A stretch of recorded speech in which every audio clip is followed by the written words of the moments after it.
Hello, my Teaserking family. How is everybody today? I am fine. Sandaria, my picture.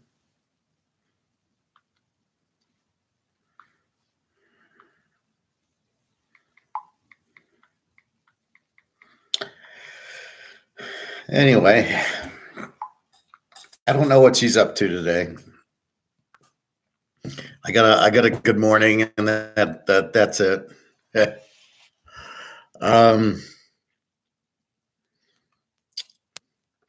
so let's see. Paid my tabs today for my license plate. My birthday's next week, but I took care of it.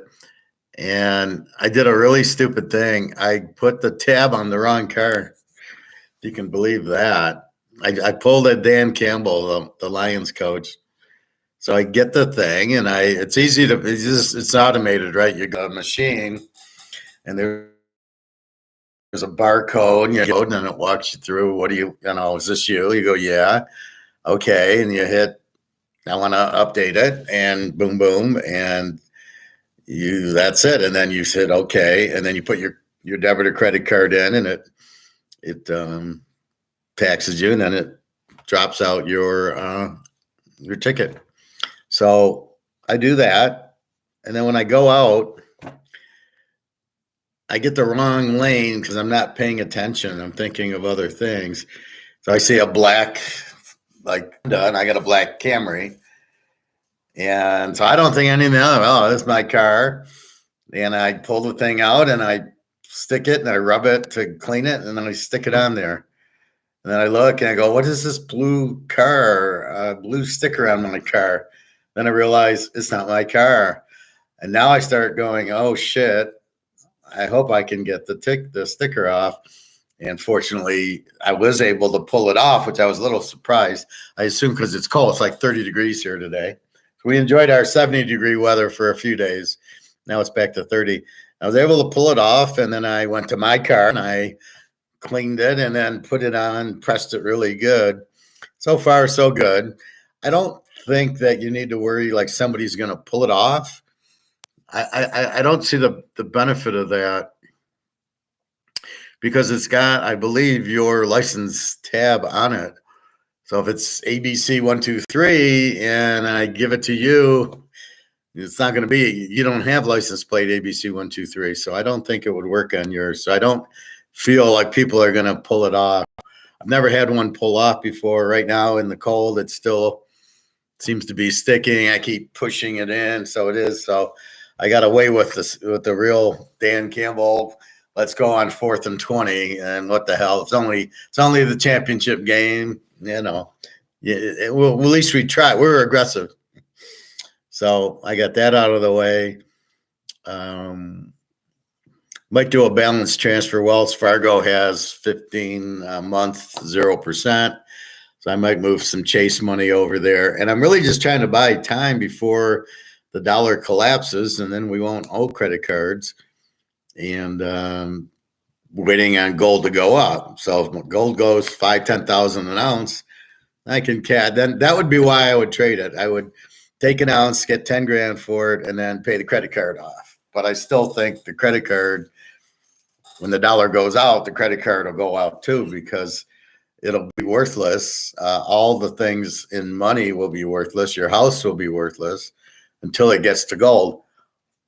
So I'm not really sure what'll happen with credit cards. I'm sure they'll try to change it to a different money. They don't want to lose all that money, but I don't know what else they can do. So this will be interesting. But I'm trying to buy time for the gold to go up. And most of my credit cards are the vacations and the gold. Really, that's pretty much what's on a lot of my credit cards is the trips, the planes and the planes for the girls and the hotel and while we're there. And then, I haven't really, I worked at Harley, but I banked a lot of the money in my safe. So I'm kind of living off that. I always get a little jumpy near the first of the month because I get Social Security in the middle of the month, and then that's used to pay rent. So I got to make sure it lasts to the first when I got rent due. And so I'm kind of Okay, I got to check the balance. And I think there's 29 days in, is there 29 days? And yeah, there's 29. So the first doesn't hit until Friday. So Friday I'll run to the bank and cover it. But yeah, I just don't want to bounce. And I'm pretty close.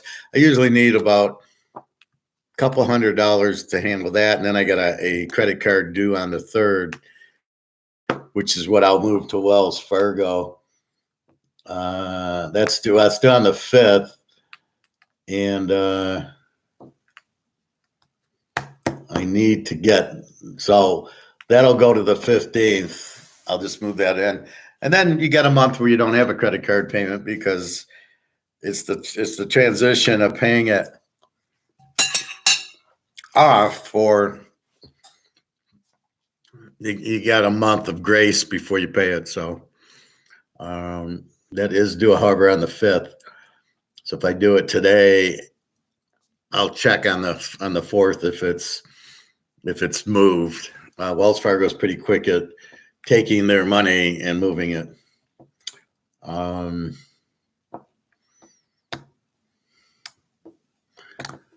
That's basically what it is.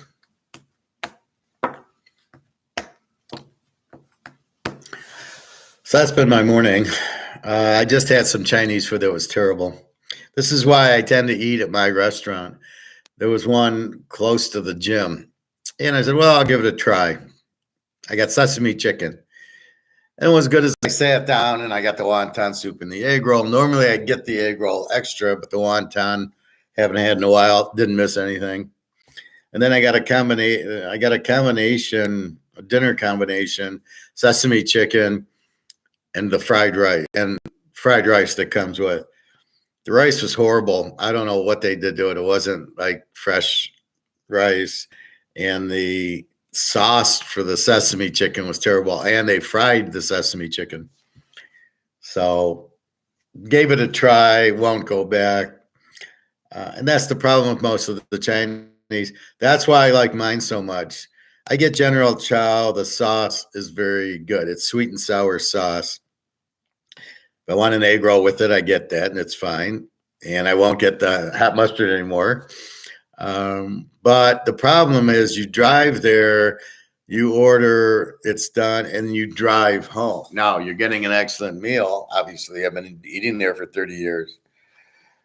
And you're getting a change of pace. How much roast steak and burgers and chicken and salmon can you keep cooking? Because, I'll make 9 hamburgers. Okay, boom, boom, boom, boom.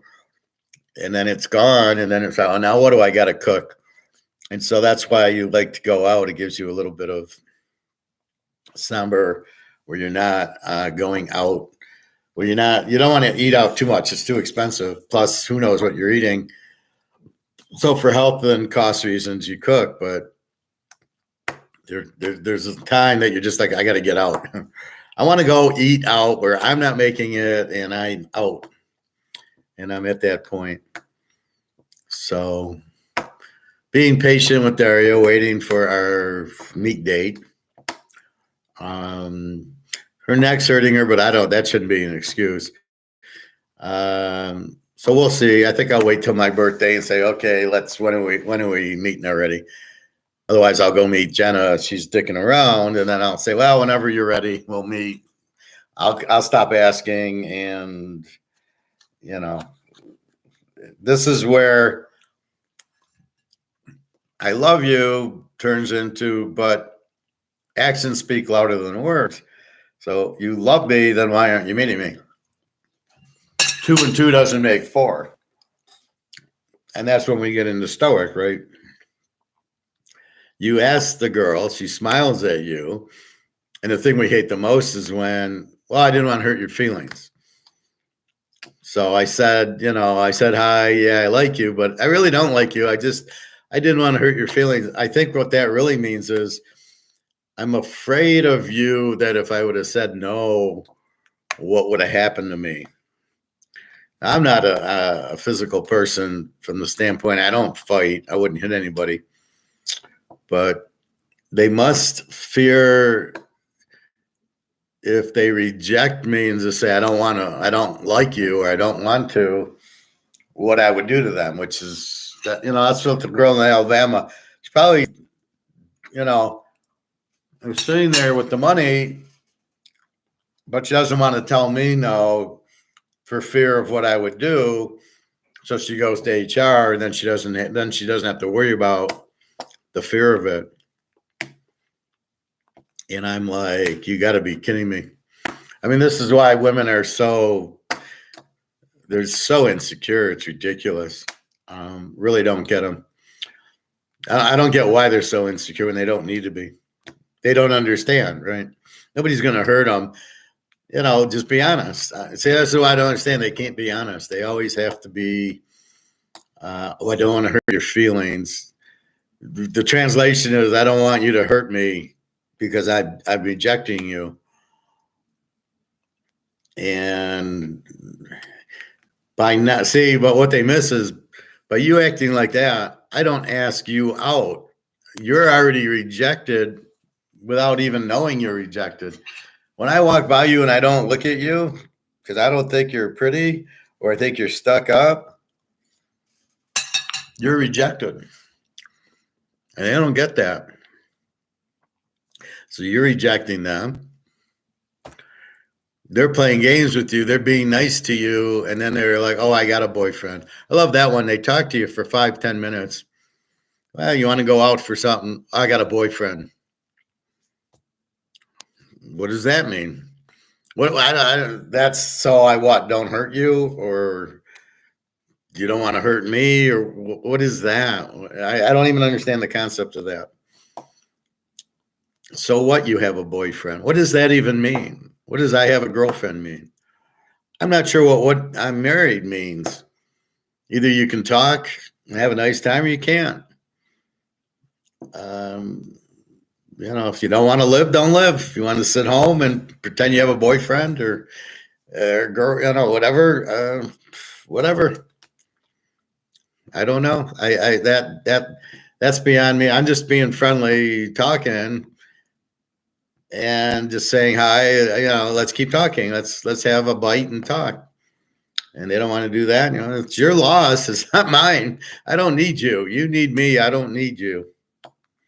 So I think that's a big part of this stoic thing is you look at a girl and, like I say, there's that one girl, one lifeguard who reminds me of the girl from Alabama. And I'll say hi to her once in a while. If I'm walking in and we pass each other, she's sitting there and she looks at me. I go, hey, how you doing? Good morning. And she just kind of puts her head down and looks away, won't say anything. I think she's, I don't know. I think she likes me and is shy because all the other lifeguards say hi. It's just a friendly, I'm there every fucking day. Just say hi. And so I really don't get why she's so afraid to look at me and say hi back, a normal response. So got problems. But it's the same thing. What is this? Oh, I have a boyfriend. What is that? What is the concept of that, of that whole thing? It's not stoic at all. Be honest. So either you can talk to me, you've just spent 10 minutes talking to me, or just put a little sign on your head, on your chest, or, put a hat on that says, I have a boyfriend. Don't talk to me. I have a boyfriend. I can't go to dinner with you. I have a boyfriend. Can't go to the movies with you. I have a boyfriend. I can't talk to you. I have a boyfriend. And then when the guy leaves you, then take it off, and then we'll know you don't have a boyfriend. It's almost like these kids who get into the hot tub at the club or you're supposed to be, I think, 12 with an adult to go into the hot tub. And you'll see these kids go in and they're like 8 and 9, and the parents will lie or the kids will lie. I'm 12. And I always go, if you're 12, I'm 12. There's no way you're 12. They're just not developed enough. The bones, they just look like they're 7, 8 years old. And my idea is give them a wristband, and then we'll know he can get it. He's old enough to go into the hot tub. If he doesn't have a wristband, he can't go in, or vice versa. Like you should have an identifier. Let's say you need the wristband to go in because you could easily tear it off and then say, look, I'm old enough. So you need a wristband to go in if you're close to that age, or maybe a stamp or something. And that's what the girls should do. Put a little wristband on and say, I have a boyfriend, or it means I don't have a boyfriend. So if you got a wristband, then I won't talk to you because you have a boyfriend. Then I won't because what it is it's a waste of our time. I like you. I like your look. I like your personality. I want to talk to you, spend some time getting to know you. And you're fucking around with, I have a boyfriend. And you're like, well, why did I just waste 10 minutes? So you're trying to be nice and say you have a boyfriend because you don't want to hurt me and you don't want to let me down, or you don't want to, I mean, what is that? That's such bullshit. Anyway, so that's the stoic things are, be amazing. Even if you have a boyfriend, say, look, I like you, but I'm not into dating 2 or 3 guys at the same time. And I'd say you should try it. It's there's nothing wrong with it. We got class here. I got 30 people talking to at the same time here. So I should limit it to 1 at a time. Sorry, I have somebody in class. I can't talk to the rest of you. It's so stupid, but that's how I look at it, right? Whoever comes on, ask questions, Bobby, Luke, Eric, everybody comes, Nick, and you talk to them. And that's my point with girls. Why do you hide behind it? I got a boyfriend. It's just communicate. You're being friends. You're exchanging ideas and intellectuals. I don't get what the problem is that you hide behind you have a boyfriend. Either you're not interested or I'm way out of your league. You're not in my league would be my comment. So there's nothing you can do with that, but you're wasting my time. Oh, you think you don't want to hurt me? Believe me, you hurt me more by lying to me that you have a boyfriend than you do to just say I'm not interested. And then I'd say fine. That doesn't hurt me. That's life. You not everybody likes you, and that's fine. But it's your loss because you could talk to you could learn a lot talking to me, and it's not all a date, right? I'm talking to the lifeguard yesterday about gold and silver and the whole thing and the diet. She learned a lot from it, and it wasn't a date. I'm in the hot tub and she's a lifeguard, and we're talking. That's my point. That's all it is, right? Just it's communication. Anyway. So that leads us to free markets. So, let's look at financial advisors. So I see this thing about financial advisors, top 5 financial firms in the United States. And here's the bullshit finding the top financial advisor means choosing between thousands of options. Well, that's your first problem, right?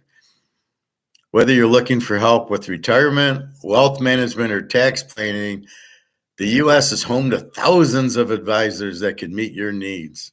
You don't know what your need is. That's why you're going to them. And the problem is retirement, gold. They're not going to tell you gold. They're going to tell you in retirement you need stocks with dividends and that you should get the dividends. Like, so you got to pay rent and you want to go eat and pay your bills. You want a stock that gives you a dividend, and you're going to take the dividend every month to pay for your expenses and keep that and have some sort of savings in the bank and then watch it go to zero when the dollar crashes. Wealth management, fancy term for what? Investing. So the answer to number one, retirement, is gold and silver. The answer to number two, wealth management, gold and silver. The answer to number three, tax planning, gold and silver. The U.S. is home to thousands of advisors, but none of them will tell you buy gold and silver.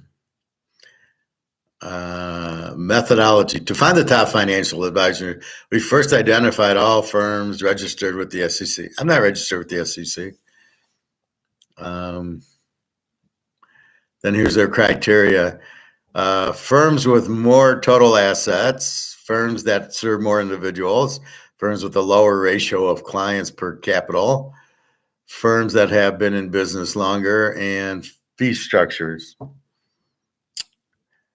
Why work with an advisor? We believe it's important, more important now than ever, to review your retirement plan with a fiduciary financial advisor. Here's why. The pandemic has shown us just how quickly decades of planning, investing, and savings can be completely upended. This could mean your current financial plan might leave you without enough money to, so if you're not in gold, you could get fucked. Okay. Additionally, emotionally charged decisions to sell off large quantities of stocks or other investments now lock in your losses. So I'm supposed to keep my stock till it goes to zero. Good idea. Hey, Greg and John. Oh, you don't have to call me sir. Just call me professor. Do you have a financial advisor, Greg and John, or do you use me? Emotionally charged decisions to sell off large quantities of stocks or other investments, your losses, removing any chance of future growth. What a bunch of idiots. Research suggests people who work with a financial advisor feel more at ease about their finances and could end up about 15% more money to spend in retirement. And how is that? The financial advisor is going to what?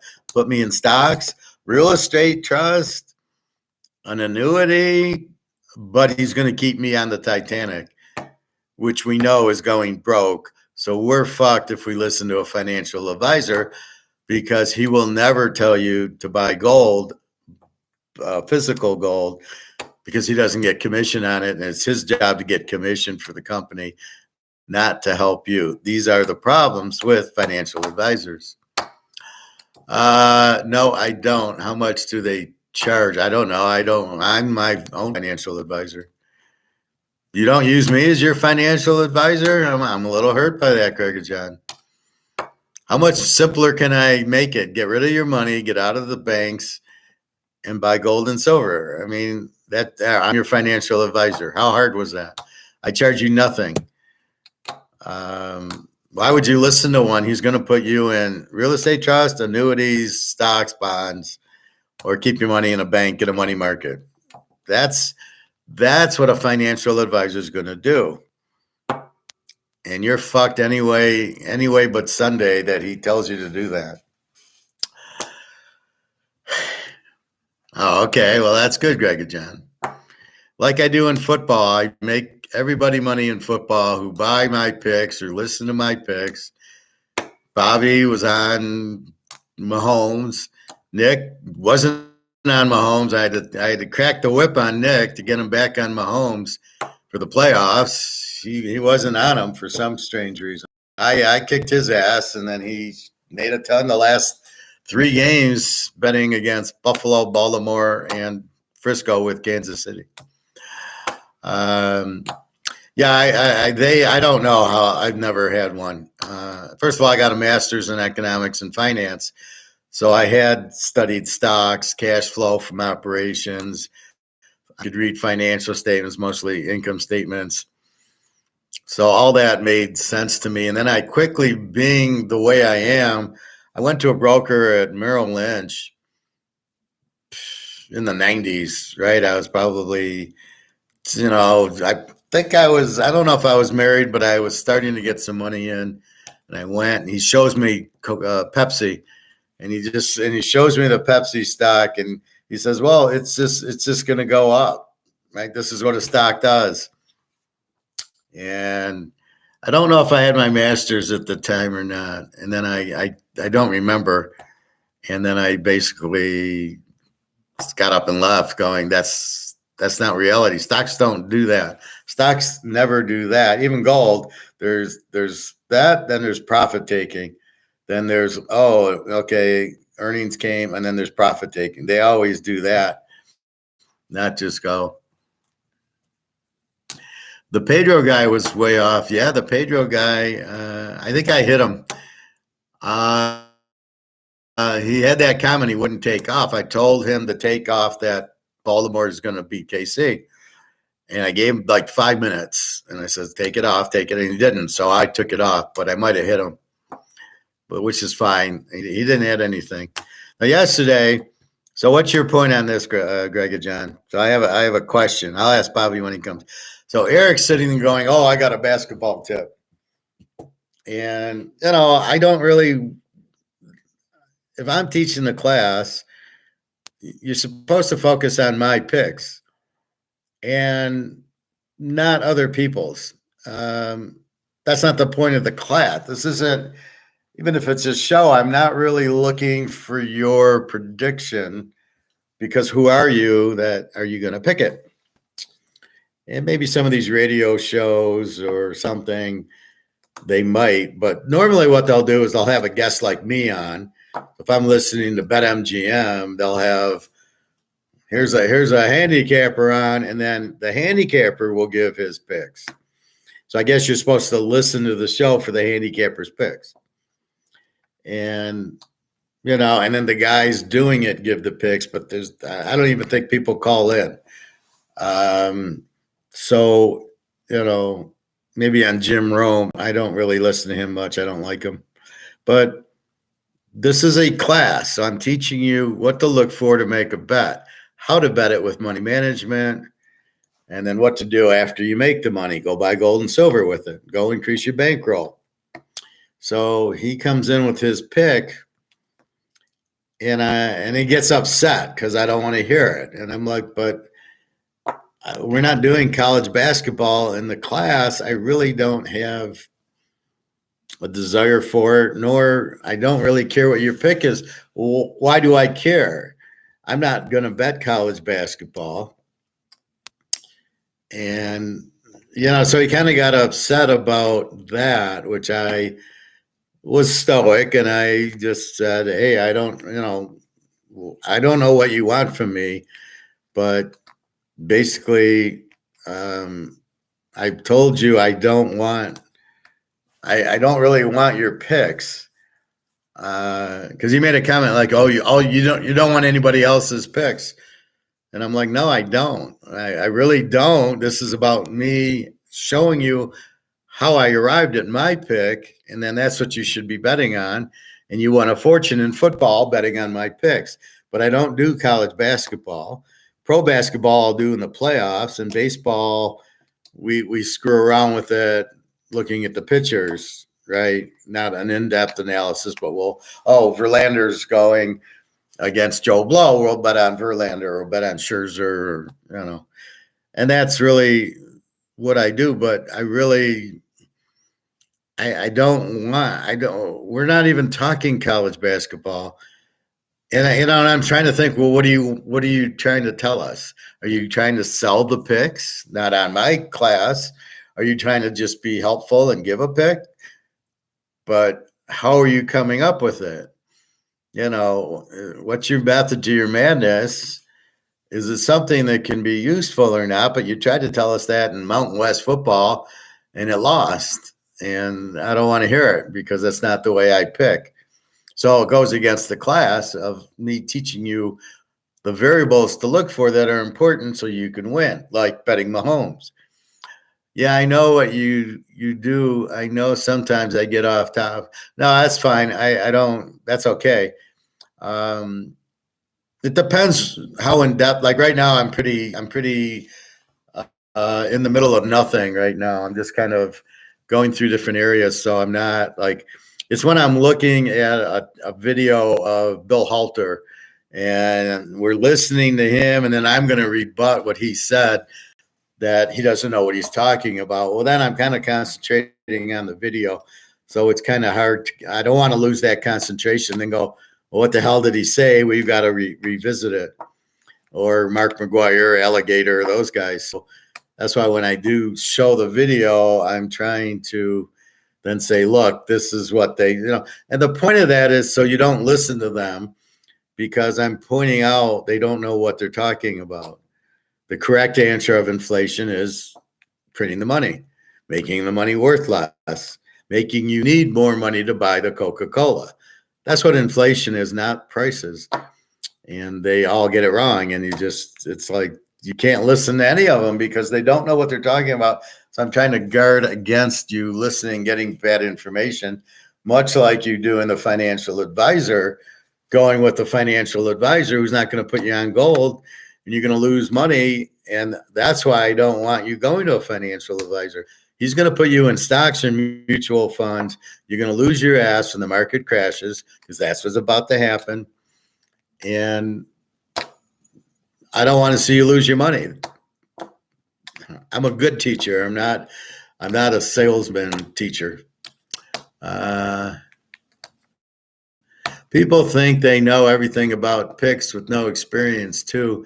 They probably listen to some radio show on YouTube. Well, that's the problem. They listen to, well, even a radio show in your car, and a guy will come on and say a pick.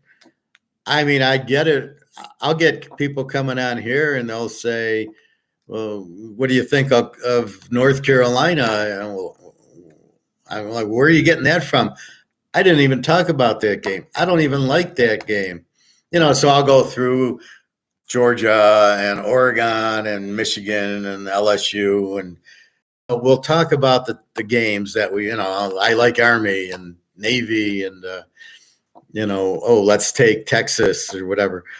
And then you come in with not you, but somebody comes in with this obscure game, and I'm like, we didn't even talk about, I obviously know they're getting it from somebody, and they want me to validate that that's a good pick because they're getting it from somebody else. Now, I don't care they're getting it from somebody else. Well, what I do want them to know is how to analyze the game so they don't have to come to me. They should be able to throw it out going, this is stupid. But if they do come to me, I try to help them. But I'm wondering, why aren't you just listening to one of my picks?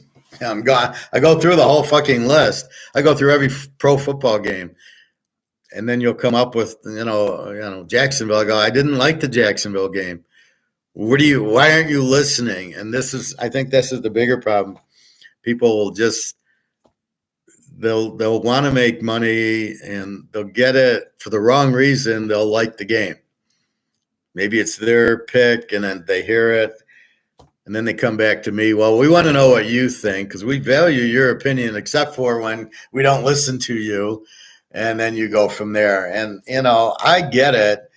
I mean, as good as I am, when I was a kid, I told you I spent $25 in the 70s on Ron's Enterprises out of Florida, and I paid him $25 a year, and he'd mail me a newsletter.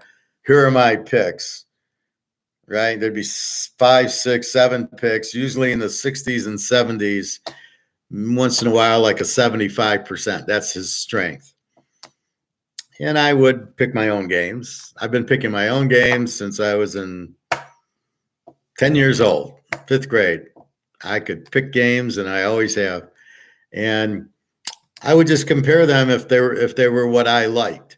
So if I liked Vanderbilt and he liked whoever they were playing, or didn't, if you didn't talk about the game, I would bet Vanderbilt. If I like Vanderbilt and they're playing Tennessee, I like Vanderbilt, and then he likes Tennessee, but it's only for 60. I might not play it, or I play it I would still trust my own instincts, my gut instincts. Well, if I like Vanderbilt and then he liked Vanderbilt at a 70 or 75, then I would bet it a little bit stronger. Going, okay, I like it and he likes it. But if he didn't have it, I would bet it. And if he went the other way and it was small, maybe I didn't play it. And then there was that Florida State Oklahoma Orange Bowl game that he gave a 93 to. Now, I didn't really have much Florida State, Oklahoma. I didn't know Florida State that well. They were just getting good. And he came back and he put a 93 on it, and I bet $2,000 on the game because he was honest, and his predictions would always be in the 60s to 70s. Maybe once in a while he'd have an 81. But when he came out with a 93, and he didn't have a 93 all year, I said I'm going to trust him. I had no real view on the game, Florida State, Oklahoma, and Florida State had Ron Simmons before he was in wrestling. Bobby Bowden was it was like 1979, 1980. And Billy Sims had just left. So it was Oklahoma. It was a fast Florida State team against Oklahoma who couldn't throw the ball. And I had 7, and I teased it up to 13, and I bet $2,000 on it. And the score ended 17-16. Oklahoma scored with 5 seconds left. They kicked the extra point, and they won 17-16. And see, that's where I'm watching him all year. Now, I'm not taking his picks. Very few of his picks. The only time I would do it is if I like the game. So if I like Vandy and he liked Vandy, then I would bet it a little bit stronger. If he didn't like it at all, but I liked it, I'd bet every game I liked unless he's contrarian. If he's saying it, I'd bet more. But when he came up with Florida State over Oklahoma, I nailed it for $2,000. Now, this is 19, and $2,000 was a whole lot of money. And my biggest bets probably were 300 to 400 at the time, maybe a 500 if I really loved it. So it was very much a huge bet, but it was because I was up, right? I was probably up $10,000. And again, in 1979, and then $2,000 on that, and it won. And I teased it with Michigan against Auburn, I think. And I won both ends of the teaser, so I won the $2,000. But it just shows you that I didn't need any help. When he comes out with a 93, okay, you're the man. I will go with you because you don't ever – it's not like he goes 90s on all his games. Then you get confused. That's where I get the lock from. So I'm giving 11-unit bets, 7, 9-unit bets. Then I hit you with a 35-unit bet. You should take that to the bank, and I'm pretty strong on those. I lose them once in a while, but mostly I hit them. And I had a lock on the Detroit, Frisco, and Kansas City, Baltimore. I had Kansas City, and I had the Detroit, Frisco game over, and I locked it, and it won easily. But that's what you do. You just, but you got to trust, so you can see me. You have the advantage of seeing me and hearing me. So you can trust what I'm telling you because you can see it consistently. Yeah, he won. Yeah, he had KC over Buffalo. Yeah, he had KC over Baltimore. Yeah. Okay, I think he knows what he's doing. So you get that trust factor. But some guy on ESPN or on the radio, you can't trust him. You can't bet him. You're going to lose your ass on him. And the biggest thing is you're not making the bet, which is even worse. You're not betting on your own knowledge. Greg John, yeah, you were great analysis on the games. Thank you, Greg. You can do baseball picks. Yeah, I'm going to do some. Bet on Rick. Well, you always bet on Ric Flair. He's the winner. But yeah, I can do baseball picks. That's fine. That's quick. Basketball, I looked at college basketball to see how the guy did. And Eric actually won, getting 14. I believe it was Cincinnati, and they lost by 10 or 11 or something. So not a great pick. It happened to win, but if I take a dog, I expect it to win. I took Mahomes. I expected him to win the game, not that he stays close. So I didn't like the pick. It did win plus 14, which was good. We don't know how he picked it. That part he didn't explain. And then we don't know what. But again, they lost by 9, 10, 11 points. That's not a good pick. I would expect if I'm taking a dog, it wins, like Mahomes. Um, so I don't know what he was doing. Were you telling us your pick? You want to sell them, or what was the point of giving us your pick? I mean, what nobody nobody knows who you are, and so nobody. What are they going to do? You want them to bet their money on your pick in my class? I don't want people losing money. I don't know enough about your strategy to pick it. All I'm saying is it's extremely hard if you're doing trend analysis or any type to get all the variables involved to make picks doing mathematical formulas. They don't work. One guy emailed me with mathematical, oh, I got this algorithm about picking games. And I says, it's impossible. There's too many variables, too many injuries, too many things, wind, weather, everything that could do a game. So I don't want to hear any of that. Am I going away soon? What do you mean? I'm waiting. I was hoping to go to the 23rd and meet Daria in Turkey, and now I'm waiting. I don't know. She's like, then she said, why don't we meet? The daughter has something with school. The whole point was waiting for the daughter's spring break. And I should have met her Christmas. That was my fault. I didn't know I could go there. I was waiting for the war to end because it keeps saying, oh, no, don't go to Russia. And now it's like you can get an electric visa, which is like good for a week or two. And flights are opening up, but you can't. I don't know if I can fly Detroit to St. Pete, but I can fly Detroit to Turkey to St. Pete. Like I said, give me Detroit to St. Pete, and it'll give me that route. So I could have went Christmas. So we were waiting, and then she said, well, she's got stuff for ninth grade. She's in seventh grade. And I'm like, are we meeting or not? And now she's thinking maybe we'll meet in Turkey, but I can't get a date. So I'm getting like, look, if you don't want to meet me, say, or I'll tell you what, I'll go meet Jenna, and then when you're ready, just let me, give me a month to figure it out. But that goes back to me with the girl who doesn't want to hurt you. So she says, I got a boyfriend, where she doesn't, so she doesn't hurt you, right? Oh, I don't want to hurt you. What do you mean you don't want to hurt me? You don't give a shit about me. If you cared about me, you'd go out with me. So you don't care about me, which leads me to you're afraid of my repercussions. Do you think I'll hit you or I'll hurt you or I'll say something? I'm going to get stoic on your ass regardless if you play that game. And so I don't know what that means, but it's a way so you don't punish them for rejecting you, I guess, or they don't like to be rejected. So they're trying to reject you in an easy way. So they say, oh, I have a boyfriend. So that way I can reject you and blame it on this imaginary boyfriend I have. And then you'll understand, oh, I got a boyfriend, so you won't, hurt me or something. I don't know.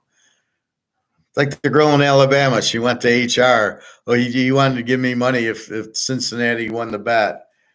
I think he wanted sex with me. And you're like, what was that? So what do you think if you just said no, that I would hurt you? I would hit you. I'd pile drive you. I'd give you a figure four. I mean, what is she thinking? You can't look at me and say I'm a nice person. I don't use violence. So that's really just so bizarre. But I think that's what they think. They don't want to hurt you. They don't. It's not that they don't want to hurt you. They don't want the repercussions. And I'm like, I don't have time for these games. Look, either you like me or not. You're talking to me, so you must like me. Otherwise, why are you wasting your time talking to me? But what you're doing is wasting my time because I'm talking and you're responding. So I think, oh, good, we can be friends. No, that's not what you want. Then why are you even talking to me? So that's the part of the rejection they don't get. They're just stupid.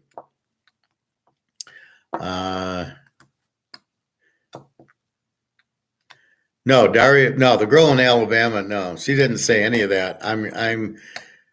Some girls will say they have a boyfriend. It's so they don't hurt you. That's just the general. When the girl says, I got a boyfriend, it's all bullshit. See, then it pisses you off because you know they're lying to you. And that I don't want. I would rather you make up something than lie to me. But no, Daria, I'm waiting for whatever to meet her in Turkey. So I like, what are we waiting for? So I thought it was the daughter's school, but if the daughter's not coming, the daughter's like, well, go meet Howard and then let me know what he's like. You know, I don't know. She didn't want to meet. She wanted to have me meet Daria and then tell her everything and then go from there. And I'm like, okay. I thought the whole point was to meet Daria and the daughter. So anyway, but again, I'm waiting there. And in the meantime, I'm doing handstands with Jenna going, yeah, we'll meet soon, you know, but because I haven't met Daria, I want to meet her first. I want to meet her because I've met Jenna a lot. So I want to see what Daria's about in person. And then I can figure out what I want to do. And that's the good thing. I have the two, and Daria wants to keep playing games. I'll just go meet Jenna and say, well, Daria, you know, I won't end it, but look, we can't do any. If you don't want to meet, there's nothing I can do. So all I can do is be stoic with Daria and say, I'd like to meet you, and I'll pay for the flight, or I'll meet you in St. Pete, or I'll meet you in Turkey. And that's all I can do. And then it's up to her to say, okay, let's meet this time. I can't do everything. I can only say, I want to meet. I'm free anytime. What are we waiting for? That's all I can do. Playing games with someone is not fun. Well, it's childish and it's stupid. I don't believe Daria is playing games. See, my problem with Daria, and why I get a little antsy, is I really like Daria. She appears to really like me. From what we say, I like you, and she says, I like you back. You can only say what you want. She responds, and you're going, okay, great. You really like me. You love me, whatever you want to call it. And then, okay, then let's meet. Then the action has to come. So you've got the word. So the word is, yeah, I love you. I love you back. Okay, great. So we love each other. When are we meeting? What's the point? So we love each other, but we're never going to meet? Then that's not love. What are you talking about? So there's the words, and then there's the actions. And the actions is then we meet. Oh, with Jenna, she says, I love you. And then she lets meet. And we meet. And, everything's fine. She shows up. We're in the hotel. We go get the breakfast. We go out, look at sites, shop. And then we come back and we hit the pool or whatever, and we're in bed watching TV or whatever. And it's very nice to be with her, except for if I get a stain on my shirt. I don't worry about shit like that. And she'll go down and smoke and talk to her son, and I'll go teach class. It's like, fine. But that's where we're at. But she backs up what she says. Daria, for some reason, is not fulfilling it. Like, now, in her offense, I was going to meet her. The war broke out. Then we were going to meet Christmas. She didn't have her passport renewed. We had to wait, which just came in the middle of January. Then we were going to wait for the daughter spring break, March 23rd. And she doesn't want to go, or something comes up for ninth grade. Okay, fine. So it's just me and Daria without the daughter. Then what are we waiting for? So that's what I'm waiting for now. And I've asked her a few times, and I don't get an answer. So, I think I'll ask her at my birthday. I want to get the tickets, or else I'll go to Vegas or something. It's like, I'd like to go travel with you, but if you don't want to, there's nothing I can do. And I'll go meet Jenna. I mean, it's like, what the fuck? So that's the advantage of having that's the advantage of having like two restaurants you like to eat at, or two vacations you go on, or or two girlfriends. You like them both. You really don't want to stop talking. I mean, really, you meet a girl and you talk to her and you like her. And then you see this other girl and you like her and you talk to her and you like talking to them both. Why should you stop talking to one is always my argument. And that's what I do. I'm very good at talking and, you know, like that. So why should I stop talking to Daria because I'm with Jenna, or vice versa? And so that's really all I'm doing is I'm being friendly. But why should I stop talking with one of them? That's why when the girl says I have a boyfriend, I laugh. Why you can still have your boyfriend. I'm not stopping you from doing that. I'm not stopping you from doing anything, but I would like to talk to you too because you're nice to talk to. But she doesn't know how to. She doesn't understand what to do. She doesn't understand that you can talk to two boys. You can talk to two people. Like, why can't you? And then my other argument is, well, I have two daughters. I love them both. So in your world, I can only love one of the daughters, and the other daughter I can't love. I mean, that's how ridiculous I think it is. No, playing games is ridiculous. Saying I have a boyfriend's ridiculous. That pisses you off more than anything else.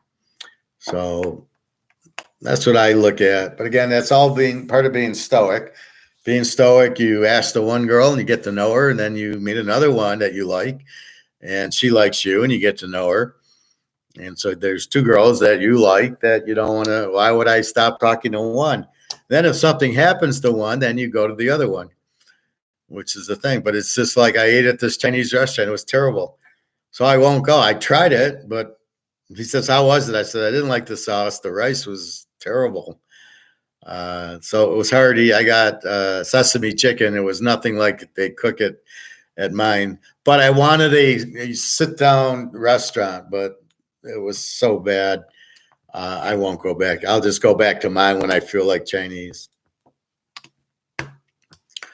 So that's the thing. So financial planners are going to keep you in what they make. They're not about you. And that's really the problem. I want to teach you economics. It's about you. They don't want to teach you about anything. They don't want to. It's about them making commit. You're a sales customer to them. You're the dollar sign. I make money by getting you into buying a stock. That's how I make money. I don't get any money by having you buy gold. So why would I recommend it? So every one of my recommendations is buy Coca-Cola, buy GM, buy Microsoft. And you hope they make money, and then they're stupid enough to believe that you actually knew what you were doing. You got in that. So that's why I used the Attack on Wall Street guy. The advisor said buy the real estate trust. I was told to tell you to buy that. Well, I lost 60 grand. I lost all my money in it. Well, that's gambling. No, that's not gambling. If I came to you for professional advice, that ain't gambling. Then you fucked up. You should have told me if they can't pay it, that I should sell it. But why wasn't that an option? So he loses the 60 grand. And, if I give you football picks, we all know we're going to have some losers in it. But if I can't pick anything and I just go 0-20, then I wouldn't even be out here because it would be too stupid. But I mean, to say, well, that's your risk is ridiculous. So you get a good handicapper, a good advisor, a good teacher, let's call it. So I'm telling you about gold and silver, and I'm backing it up. And I'm explaining it, and it goes, yeah, does that make sense? And everybody, it makes sense to, right? But if you talk to a financial advisor, he won't even put you in gold. He doesn't even know anything about brics, doesn't know anything about COMEX, doesn't know why gold. He'll sit there, and this is why I get really upset at these idiots. This Rick Rude, this guy yesterday, the cowboy, Bob Orton, and all these other guys, is because they don't even understand COMEX. They don't understand it's paper gold versus physical. If they do, they never get, oh, well, $2,000. Yeah, it might go to 3,000. It might go to 2,300. They say, well, they don't even know what they're fucking talking about. If COMEX blows up, which we expect it within a month, it's going to go to 10,000 easily because it's the demand of the people. They don't understand that. They don't get that right now. If we all bought 20 ounces of gold, it wouldn't move the needle at all because it's not free market right now. It's not like going on eBay. I sell my Mahomes card. Here it is. Oh, Bobby gives me 10 grand for the card. That's our market. But if I don't have anybody buying it, I don't have a market. And that's what they got to understand with gold is there's a market, but the derivatives are eating the market up. Playing games is not fun. Trax Gold Store I watch on YouTube. They talk about gold and have their gold bars. How could you buy $1 billion in gold? The cowboy. Well, I mean, you would have to go to multiple stores and wait multiple times, and do that. I don't get the $1 billion. The Trax store, they talk about gold and have their gold bars. So is it a collector? He's just opening his store, showing his gold off, or is he selling it? I don't know. How could you buy $1 billion in gold? Very easily. Like I said, you would have to buy a couple 100,000. Here's the check. Couple 100,000. Here's, and just keep buying it, or ask for a couple of tons of it. Maybe 2 tons will buy you $1 billion. And I don't know if they would just give you a bank or what. You'd probably get one of those bars. What are you going to do with 1 billion ounces, right? Yeah, he sells gold and jewelry. Yeah. So is there anything he says that you don't agree with or you don't understand that we could clean up here?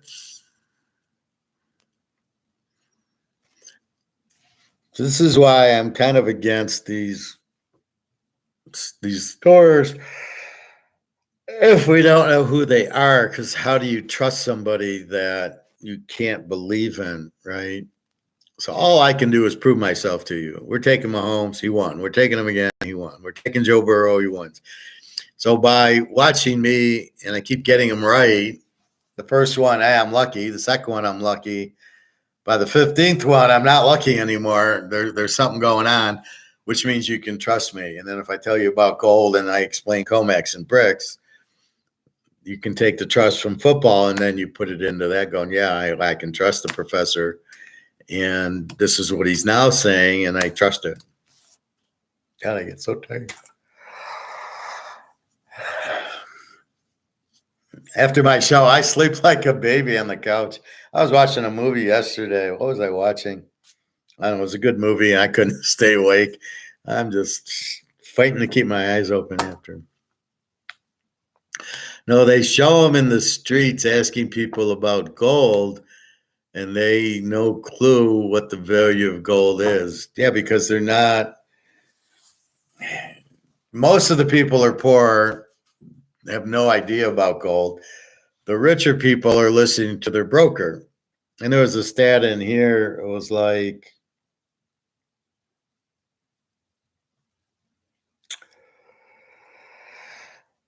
it was something about, here. A 2020 Northwestern Mutual study found that 71% of U.S. adults admit their financial planning needs improvement.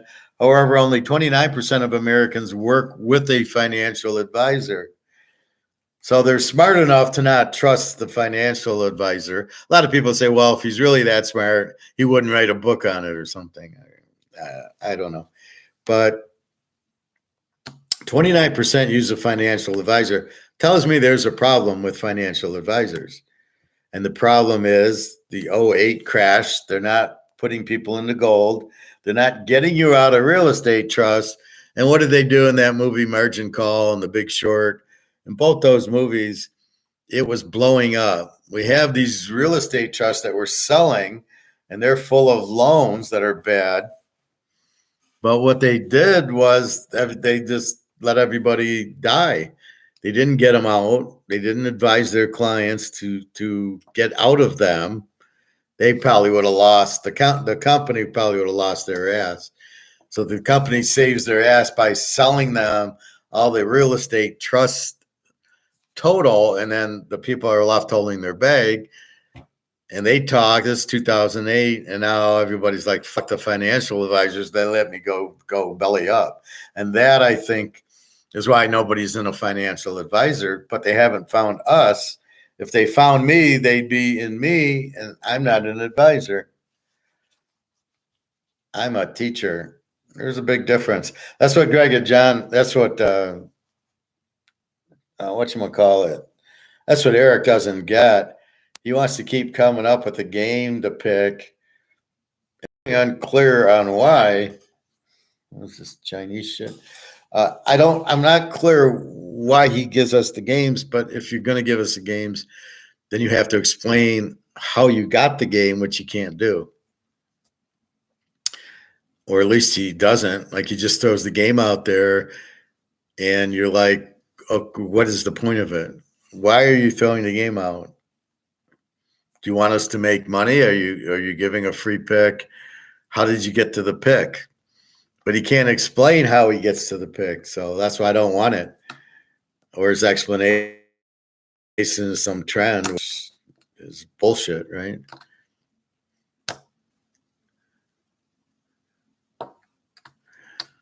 They show him asking people, "Hey, you think trying to meet girls at the gym is okay?" I think meeting girls anywhere is fine. It could be at the restaurant, at Target, at the online. Just be careful that you know the girl. So when I WhatsApp with Daria and Jenna, I know them. I've seen, like Daria, and she sends me pictures, and it's her. It's the same picture I see. Jenna, of course, I've been with. Irina, I've been with. And so I think that's okay. But you got to be careful the ones you don't know, right? The scammers, the Kenzies, who won't show her face, won't call me. Hi, Howard. This is Kenzie. I've had girls in Europe who send me a little video. Yeah, it's really me. And I get pictures, and it's really, they have no problem giving me pictures, but Kenzie's got a problem. And so that's why I won't give her money. I'm not stupid. I'm not going to give anybody money who I don't know who it is. Because then you give it, and then you don't hear from them again. They thank you for the money, or they'll keep talking to you for more money.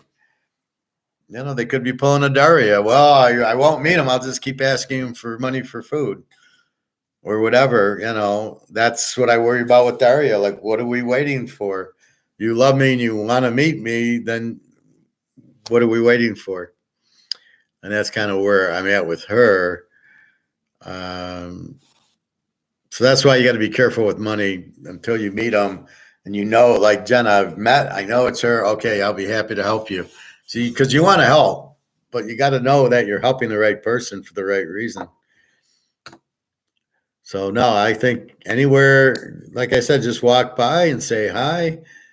If you get a smile or a friendly gesture and she starts talking back, then sure. If you say hi, like the girl at the club, and she looks the other way, you probably then you got to be stoic and walk away. And you've done all you can. You said hi. Either they say hi back, or or see you later. And that's what you got to realize. But no, you meet girls anywhere, at the restaurant, at Target, whatever. They seem to themselves and don't want to be bothered. Who's Eric's the guy that I think Bobby knows Eric. He's just the guy that comes on. He's a student like you, and he gives picks. I don't know who he is.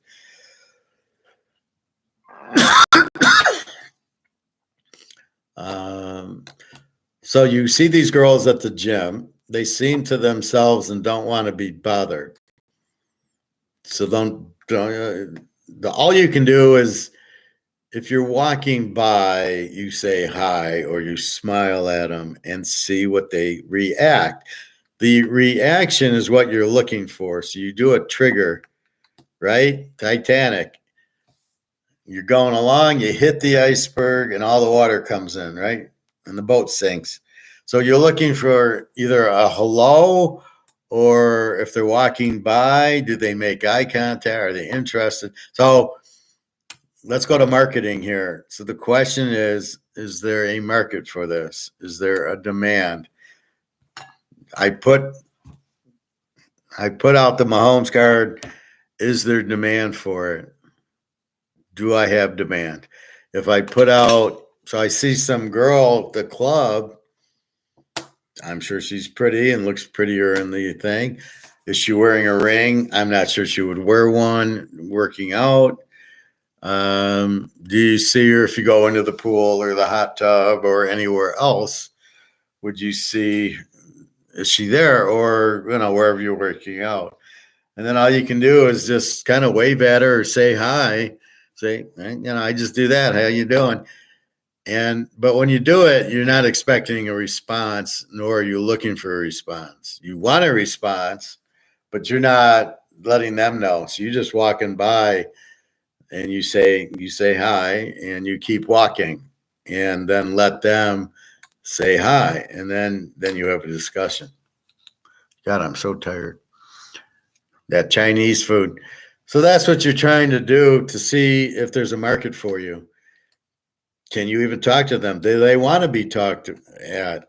Are they trying to be talked to? Or when you say that they seem to themselves and don't want to be bothered, then don't bother them. You're reading the whole game. You're reading all the variables. You're looking at the Mahomes. Do I want to buy it? Do you want to talk to her? But if she doesn't want to be talked to, so let's say you're there and you don't want to be talked to. You're on the phone with Bobby, and the last thing you want is somebody to talk to you. So you're not wanting to be talked to, makes it, then I better not talk to him. I'll talk to him at a different time. So you have to see when, yeah, Gregor, we know that's we've had that for a couple of months now, but that's the thing. So it's all really, is there a market for you? Does the girl, if I try to sell this card, I need a buyer to create a market. So I can only sell it if somebody's going to buy it. And that's the market.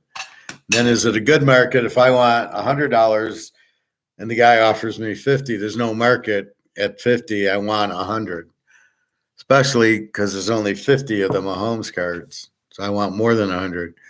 But that's all you can do is kind of see the way the girl is. And then you just hope they don't start being fake with the, oh, I got a boyfriend crap. So you want to look at that. But it's basic. Everything's economics. Is there a demand? You want to have 2 or 3 girlfriends because you don't want to just have, because you want to go to 2 or 3 restaurants, right? You want Chinese, you want Italian, you want Mexican, you want regular hamburgers. So you have multiple restaurants, so you have multiple girls. And then you don't care, so you're already with one, right? Now it's a lot easier to meet another one. You have no risk. You've got one. Now you can go up to the girl and say, how you doing? And hi, but I really don't want to be bothered. You just keep walking then. You go, fine. Does she really not want to be bothered? Or is it an act? Or who knows? I mean, you're not there, but try to catch her when she's walking around and then talk to her. But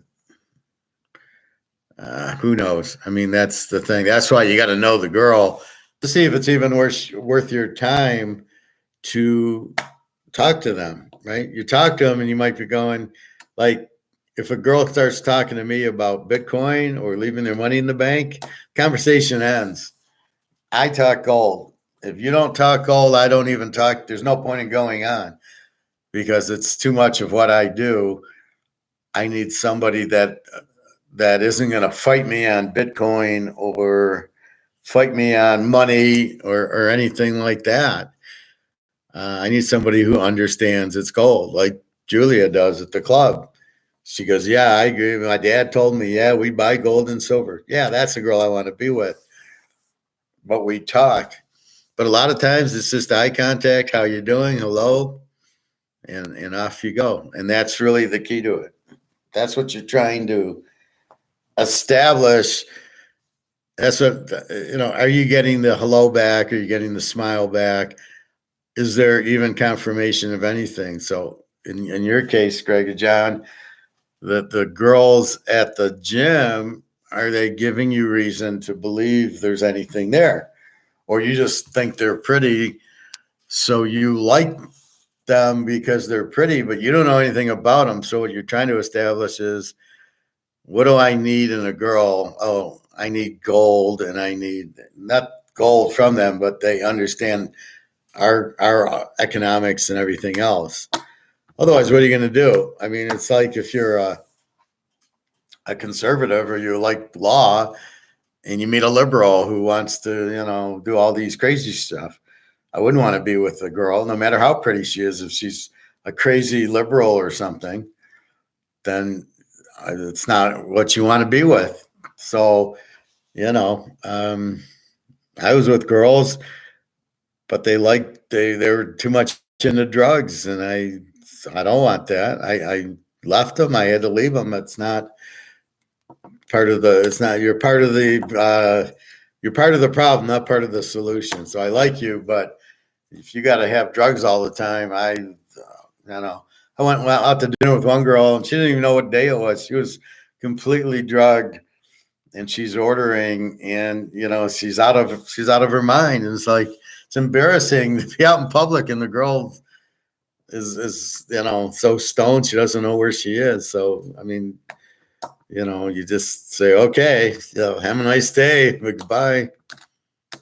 I heard one girl was a gold digger at my gym. Someone told me, you can't listen to that. You can go in with the idea that possibly she is, but see how she reacts to you. And if she asks you for money, just say, I don't not right now. I don't know you well enough to give you money. And then if she leaves you, fine. She might be a gold digger. She might not. Carmen's a gold digger. Carmen always asked me for money. And it was like, okay, I'll give you but I would give her a little. I wouldn't give her what she wants. She needs 1,000. I can give you 100. Oh, okay, I'll take that. And so with Carmen, you had to be careful with. But most girls, and this is where I get into it, is like, is Daria a gold digger? Well, she asked for money for rent and she asked for money for food.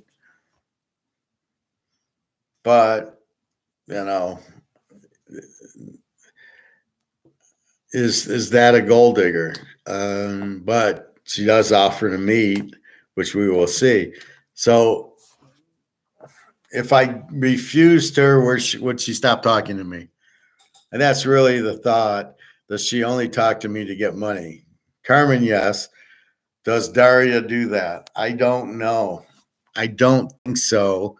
But on the other hand, if I want to be with her, I do have to help her out. So if she asks for money for rent and you help her with it, then is she a gold digger? I mean, that's a good question. We don't know. But if she won't meet me, then I have no choice but to stop. I can be friends with her, but I can't keep giving her money. And really, I don't know if I'd want to be friends with her. If she doesn't want to meet, I'm going to say, what's the point? Right? There's no point of dating, of trying to date with her from here, and she never lets us meet. No, I'm not under that. What she says is she wants to be with me. And, she wants a life with me, not Now, is she just saying that? So I keep giving her a couple $100 for rent and food? I don't know. I give her a little. I don't give her too much. I give her what I can afford. Like Stoic guy said, you don't give away the whole garden and then there's nothing left. So you give away a couple $100 here and there. Okay, fine. Does it really bother her if you do that? Is she going to be upset because you gave her that, or is she thankful that you helped her? And I think with Daria, she's genuinely thank you. She's not asking for $1,000. She's asking for a couple hundred. And then I volunteer, like her birthday. Here's $100. Have a happy birthday. That was me volunteering. So she wasn't goaltending. She wasn't gold digging that. But you really don't know. I mean, the thought of, oh, well, telling me what I want to hear, and then I keep doing it, but we never meet. Is that real or not? But when I talked to her the other day, or her birthday was Sunday, when I talked to her Monday, she was really happy. We had a nice conversation. She didn't ask me for a penny. I had given her money for her birthday. She bought flowers. So these are from you, and a big chocolate cake. And this is from you. So it was a very nice conversation. And I only gave her $100. I think a gold digger would want $1,000. Like, all she wants is money. So she's after as much money as she can get. Daria isn't. Daria, I give her 100 for food. Thank you very much. She's always thanked for me. She always loves me. But where's the meat? And then what's going on that we can't? And I've talked to her about guys a couple times, and she says, I don't like Russian guys. So I put that away. But yeah, you get the gold diggers. All right. So anyway, financial advisors don't have anything to say about them. They're just trying to make commission. They're trying to use you to make commission. They don't really care if you make money or not. In fact, they will fuck you over if it means to save the firm, like in The Big Short or in the other. I was going to say The Little Short, but The Big Short or the margin call, where they just dumped all the paper to keep the company going.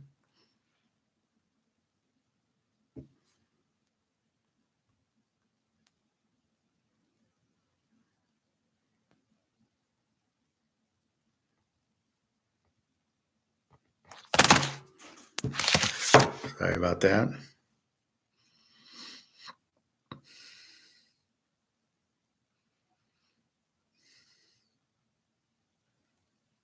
Let's see. What was I looking at?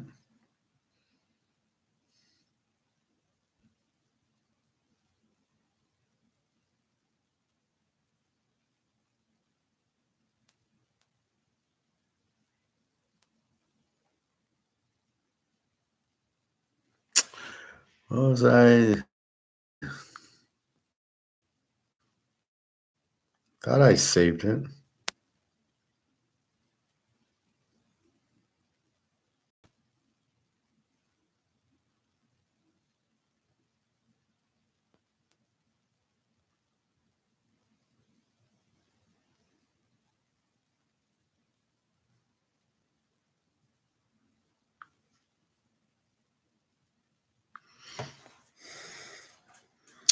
What was I about to talk? Oh, it was Wendy's. All right.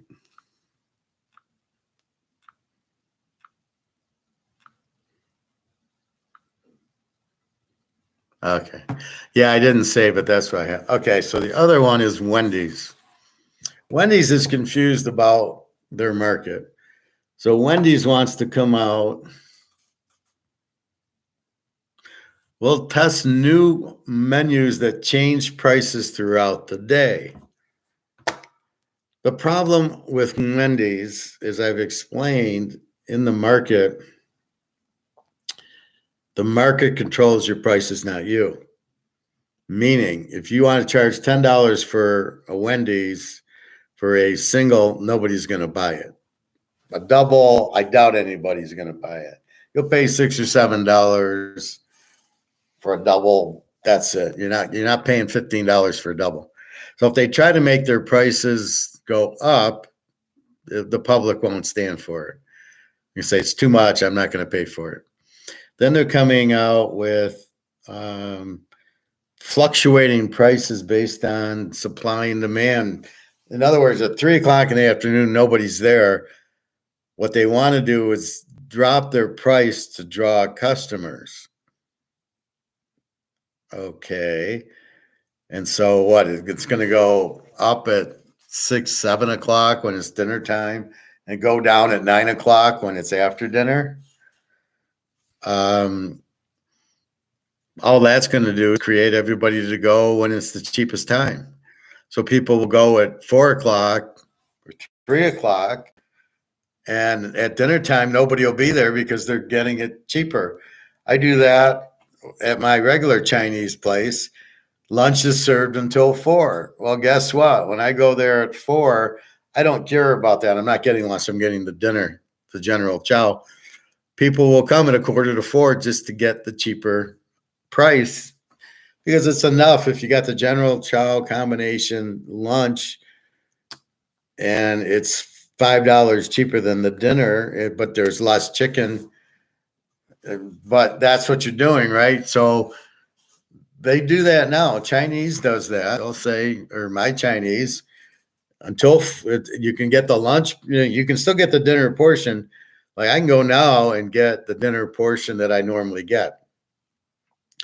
But you can get a luncheon portion, which is cheaper, or that. And so what that creates is everybody getting there before 4 to get the cheaper portion, and you lose business after 4.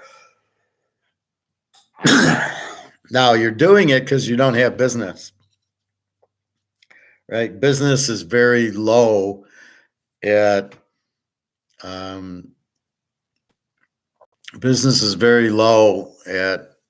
4 o'clock. Your business is probably low at 6 and 7 o'clock too. So you're trying to create demand. You're trying to market. You're trying to get more customers. That's your thought, right? How do we make more money?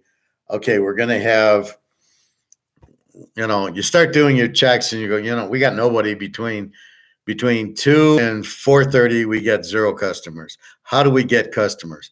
We'll lower our price. But what they're not getting is they're going to lower their price up to if the market accepts it.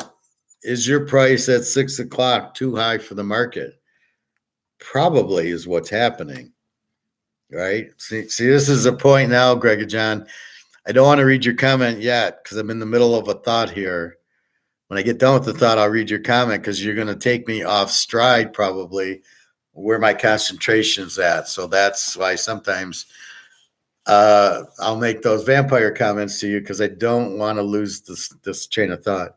So Wendy's has raised their price because of the inflation, because of the money being worth less. And so they come up with how do we make money? And the biggest thing would be just to lower your prices to the market, right? So if the market's here and they're selling it here, they need to get to the market, right? And they're not, they're up here. So now they're trying to create this window between, let's say, 2 and 4 that hits the market. And what's going to happen is the whole market is going to come in and shop at that point, and they're actually going to lose money.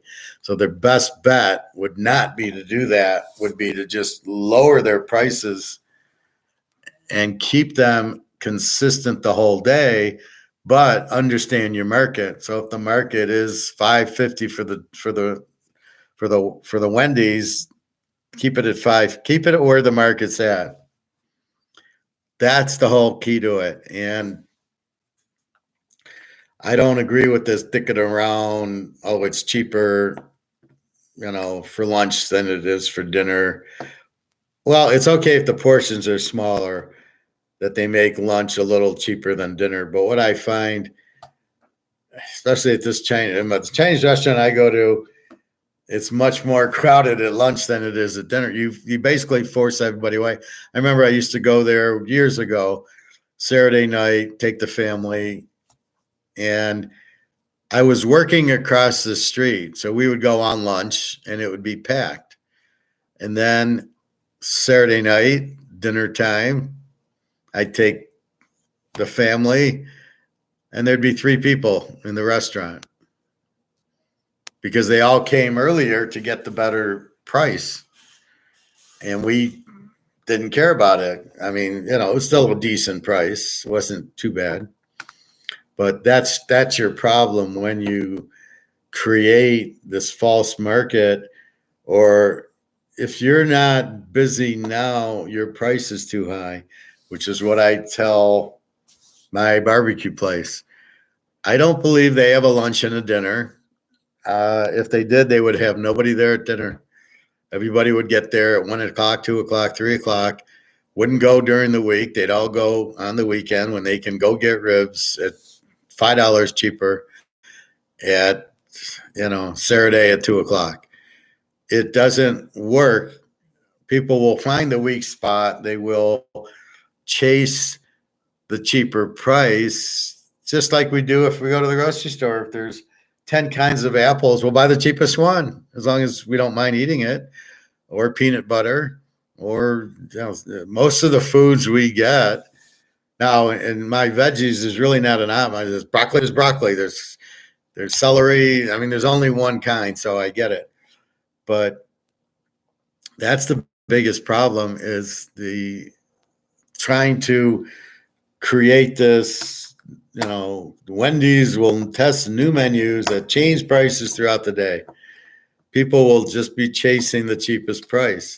You'll end up losing more customers, because if you just keep your price the same and lower it, then everybody will come dinner time. But if you fuck around with it, nobody's going to come dinner time. They're all going to come at these strange hours, especially the retirees or the kids that are skipping school. If they go to it, are going to go then. I mean, so you're going to have people like me who go to the store and buy 3 pounds of hamburger and have 9 hamburgers and say, fuck Wendy's. The people going to Wendy's, are they 9 to 5ers and they're getting off and going and getting dinner? And then what happens on the weekends? Or are they kids? I mean, who's going? But you need to know your market. So if the burger's $6, charge it all the time. Don't make it $4 at 3 o'clock, or you'll have everybody coming at 3 o'clock because it's cheaper. And you'll make less money because people will come at the cheaper time and not come at the more expensive time. So you're better off just getting a price and keeping it, and then getting a more of a steady flow. All right, Greg and John, you heard one girl was a gold digger, and just see, so to go up to her. Now, if that's the case, you should be able to go up to her and say hi. She should say hi back, because all she cares about your money.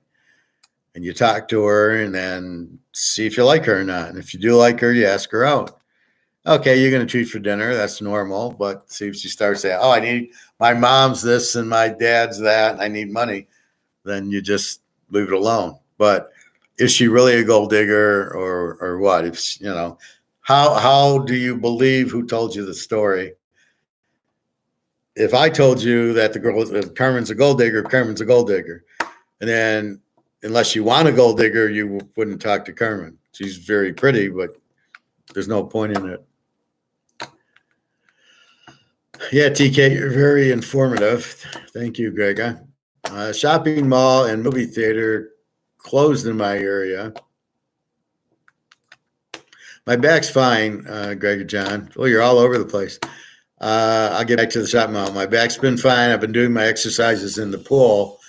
And as I tell Daria, I figured out what was causing the problem. So it was the way I was sitting a certain way in the bed or on the couch.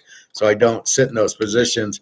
But every day at gym, I'm doing stretches and twists, and it really helps my back. So my back's very strong now, and I am perfectly fine. So I'm trying to get Daria to do the same thing when we meet. I'll show her these. But hers is more, she's got more of a curved spine, and it's more up by the neck.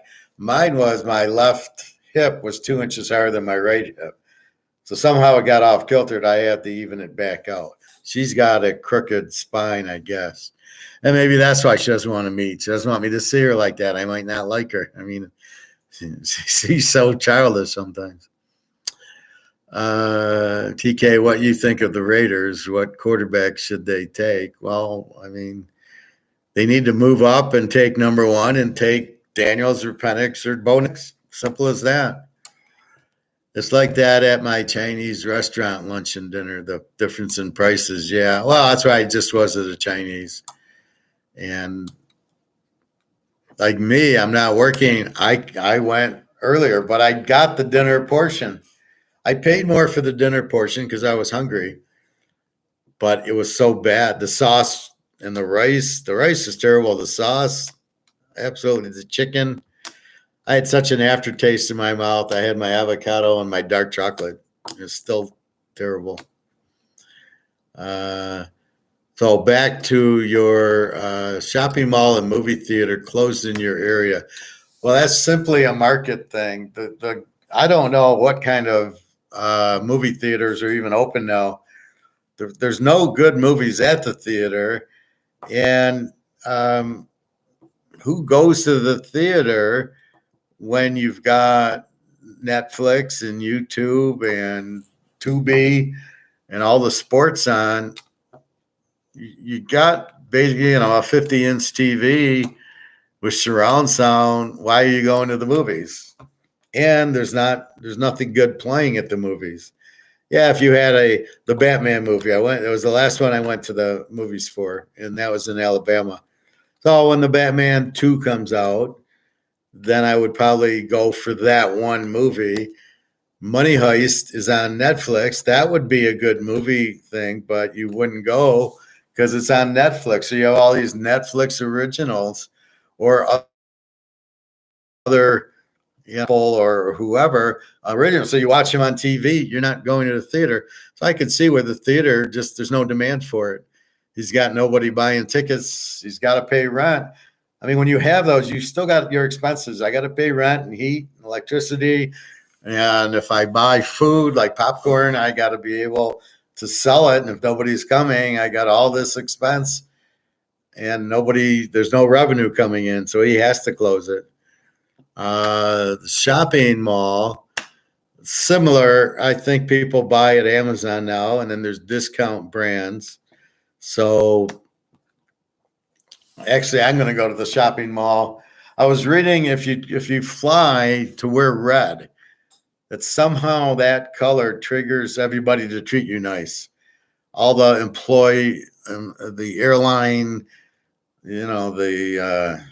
what do you call them? The flight, the stewardesses and stuff, and the baggage handlers and the ticket gate people, security, they all treat you nicer if you wear red. I don't know if it's true or not.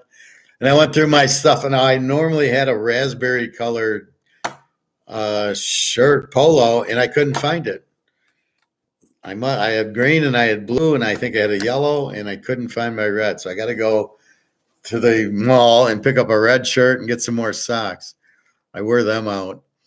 But those are expensive. And then as interest rates went up, they're raising rents, which is the big problem on March 11th, right?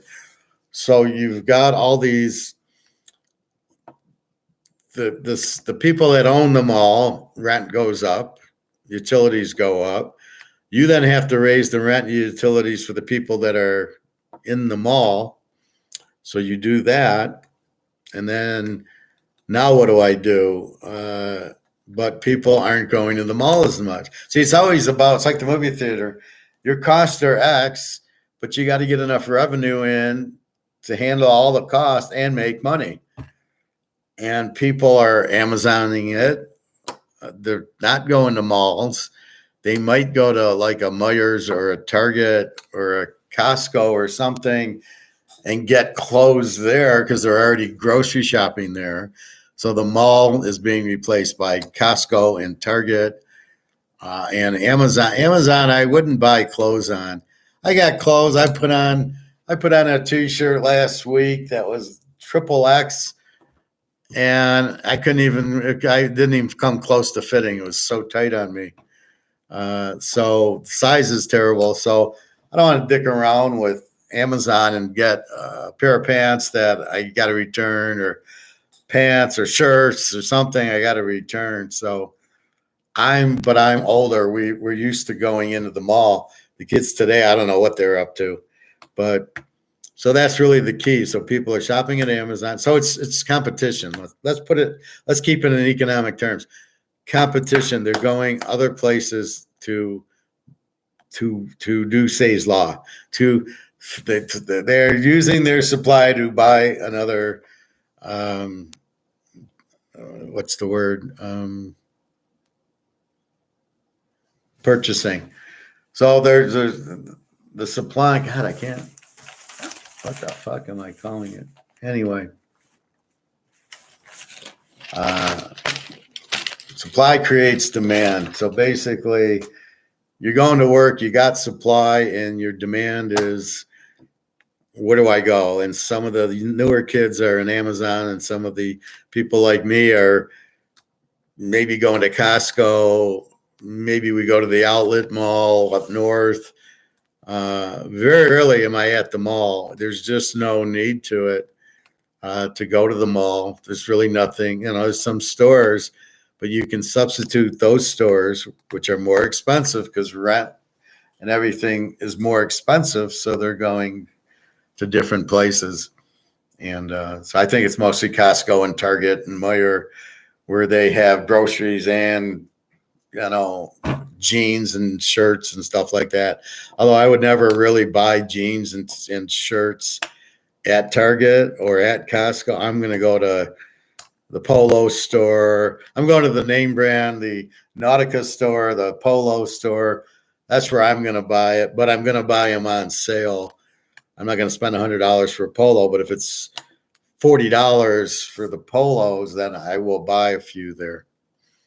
That's how I work. And normally you go to the strip malls, the discount malls. So I go up north or in Cincinnati, and they got all these stores, like I just said, and they're selling, and you try them out and you check the prices. And Nautica's very cheap. So you go buy 5 Nautica shirts for $20 a shirt, or $100 polo shirt, but you're not in a mall. You're in a strip mall, but it's a discount strip mall, but you're not going into a big, lavish Mall of America or something anymore. And that's just the taste. People, are growing up differently. So it's amazing. I mean, when I grew up, they just started inventing malls and movie theaters, but you had 2, 4, and 7 on the TV, and then 62 came out, and that's how you watch football, and that's how you watch movies. James Bond's out, it would be, and you'd stay home for that. And then The Godfather comes out at the theater, and everybody's running to the theater. It all gets back to this guy. It all gets back to wanting to go to the game to watch this guy, or wanting to watch the movie to see a star in it. That's what it all boils down to. Or the restaurant has the good food that you'll pay, but it's got to be good food. The Chinese food I had today, I would not go back. The price was fine. It was terrible. I mean, oh my God, really horrible. Greg and John, what do I think of the Raiders? I think the Raiders, I don't like their coach. I don't really like their team. They're missing the whole point. You had John Madden, you had Ken Stabler, you had Blitnikoff, you had Dave Casper. You never had great running until you got Marcus Allen. And then you really had a decent defense, Willie Brown, but Atkinson sucked. I'm not a big Phil Filippiano fan. Not like Green Bay, where they were loaded, Nitschke and Herb Adderley and Willie Davis, Dave Robinson. I mean, they just were loaded on defense. Oakland never had that. Also, Green Bay was loaded as running backs. Paul Hornung, they had good receivers, and that's Oakland never had that until they really went to Marcus Allen. But it was only there for a year or two. right? They beat Philadelphia. A couple years later, they beat Washington. By the way, here are the nine. I would have loved to have seen the Niner Raiders Super Bowl in either 80, 81. It was amazing. The Raiders won, then the Niners won, then the Raiders won, and then here come the Niners in 80. So the Niners win in 81 and 84, and the Raiders win in 80 and 83.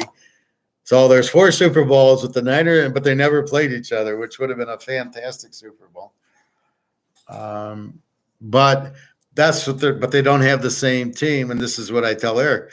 You have to analyze what the fuck's going, what wins and what doesn't. So their coach, who the hell is it? I saw him I was watching a Super Bowl, the Giants, and Aaron Pierce was the linebacker on the Giants getting burnt by Gronk or somebody. I don't know that he's a good coach. It's like Dan Campbell, the Lions. He fires up the team, but is he a good coach? I don't think he's a good coach because he keeps going for 4th down and 2-point conversions. Does not make you a good coach. It makes you retarded, basically. That is not how you coach, right? Lombardi went for 4th down once, and that was to win the championship with Bart Starr on 4th and 1. He had the balls to go for it on the ice bowl, but Bart Starr said, I can do this play. And he said, okay, then let's do it. He never thought of kicking the field goal. Okay, that's fine. But that's not what the Lions did. But then again, he made it, and they won the championship. So that's the difference. But I don't see the Raiders have that kind of coach. I don't know. They have a good defensive tackle, whatever his name is. Their defense is okay. Their offense sucks. They get Garoppolo because their coach used to be New England's coach, and he couldn't coach anybody else. He has to take Garoppolo because he used to be his quarterback coach. I mean, that's just how pathetic it is. Why they had Gruden in the first place, I thought was stupid. And they gave him a 10-year deal. What are you, crazy? Why would you give it? What makes you think he's any good? This is the whole problem with everything. Somebody assumed that Gruden was good. He's not. So why are you giving, and you give the guy a 10-year contract? What are you, insane? So you can lose for 10 years, and then what do you do? Are you going to buy him out? There's no incentive for Gruden. He just sits back, goes, I got a 10-year contract. I don't have to do nothing. I don't have to win. I got a 10-year contract. So there's no incentive in a 10-year contract. Anyway, I don't know the coach. I'm not impressed with him. And I would go after, I would trade to the Bears for their pick. And I would, you only got one player, that defensive tackle, which I can't think of his name right now, but that's really all you got to trade with. So I don't know what you got to, maybe you throw in Garoppolo. I don't know. Throw in all your quarterbacks. They all suck. Throw in O'Connell.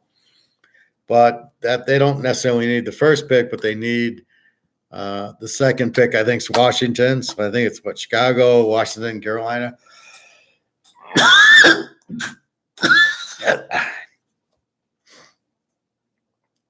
Anyway, that's what you do.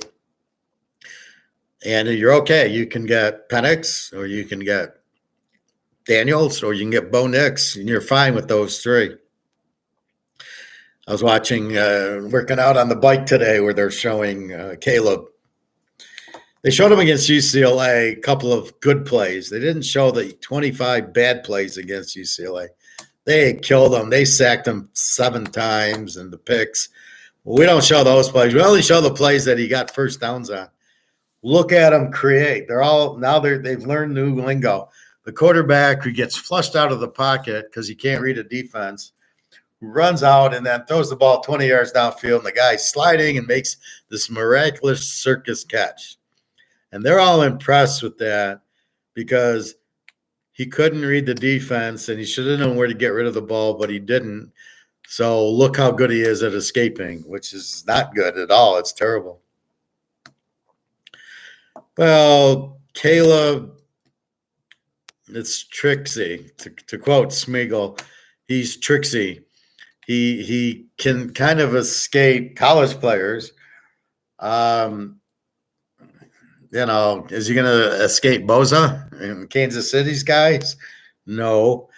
Um, he seems to be accurate, but he gets sacked a shitload of times. He can't read. I think he looks at his first three, which is, I think, Lincoln Riley's problem. I don't think he knows how to really coach quarterbacks. I think his offensive system is run, the receivers go long, and then the quarterback winds around and gets 20 yards because they're all covering the receivers. So it's not really an offense. They do score a lot, but they're all quick scores, and they lost a lot of games. Even though they had Caleb scoring, they didn't win anything. They beat Arizona. That was it. They lost to UCLA and Utah and Oregon, Washington. I mean, they didn't beat anybody, which is my thing. But Caleb, I think it's a system thing, just like the Alabama guy. He sucks. Mac Jones sucks. This Steve Young sucks. Tua sucks. They all aren't good quarterbacks. Tua looks, like he's got good motion, but he's not he's like 1 in 6 in games and pros. In college, we know he lost to Georgia and LSU, Auburn, and any playoff games, he didn't show up. Bobby, where are you on the beach? I don't know where Bobby is. I haven't seen him. So let's go back to Wendy's then. So they're trying to find their market. What they're trying to do is be coy and say, we're not getting any customers between 2 and 4. So what does that tell you? If your market's here and your price is here, it ain't 2 and 4. You've got to get equal. You've got to price it where the market is. If the market's sitting at $6 for a burger and you're at 8, it don't matter what time you have it. You're not going to create it. So they're trying to create market between 2 and 4. We'll make it $6. Well, in other words, that's your market. That's what you should be all the time. Nobody's coming because you're too expensive. And you can blame the inflation. As I said, it doesn't matter if your costs went up.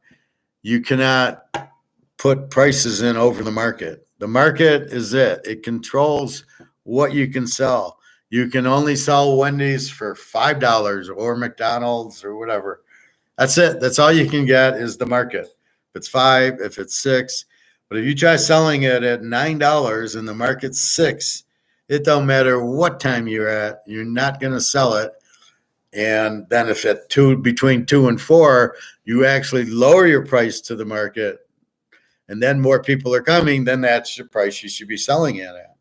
But this whole lunch and dinner thing's ridiculous. Even at the Chinese restaurant, it does show you people that really need it will come at a certain time when it's cheaper, or they'll go to the grocery store and buy oranges and apples and eat those at a much cheaper price than what you're selling it. But I can go to my grocery store. It's really funny. It's a high-end grocery store, except for the meat. The hamburger you get for $5.99 for 86% sirloin or 90% sirloin, and you just give me 10 pounds of it, and you just load it up. So it's everything else is very expensive, but the meats, there's always something on sale to draw you in, and that's what you did. So Wendy's doesn't get it. Same thing with Toyota. I kept trying to tell the Toyota, look, your market for Camrys is $25,000. I paid $24,000.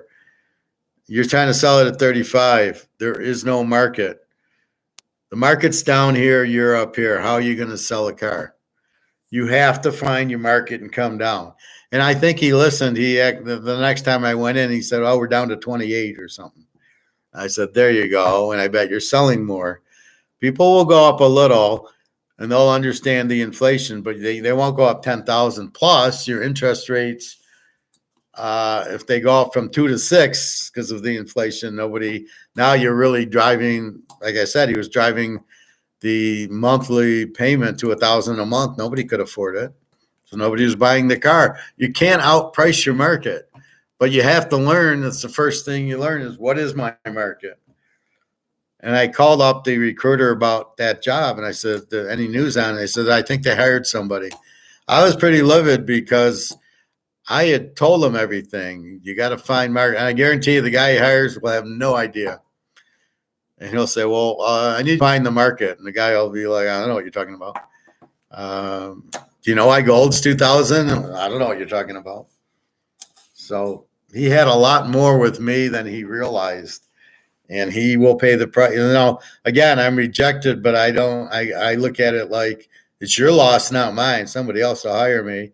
Or as soon as gold goes up, it won't matter, because when gold goes up, I'll make a fortune because I got gold and I got silver, and it's going to be far higher priced.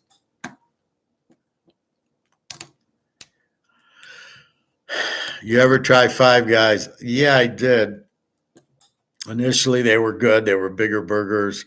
They weren't as expensive. And then now they're very expensive and they're very small. I always thought it was weird. Like fries were like $3, and I thought that was kind of a bit stretchy. But you get a double, but then you notice how small they're getting. So I don't go there often.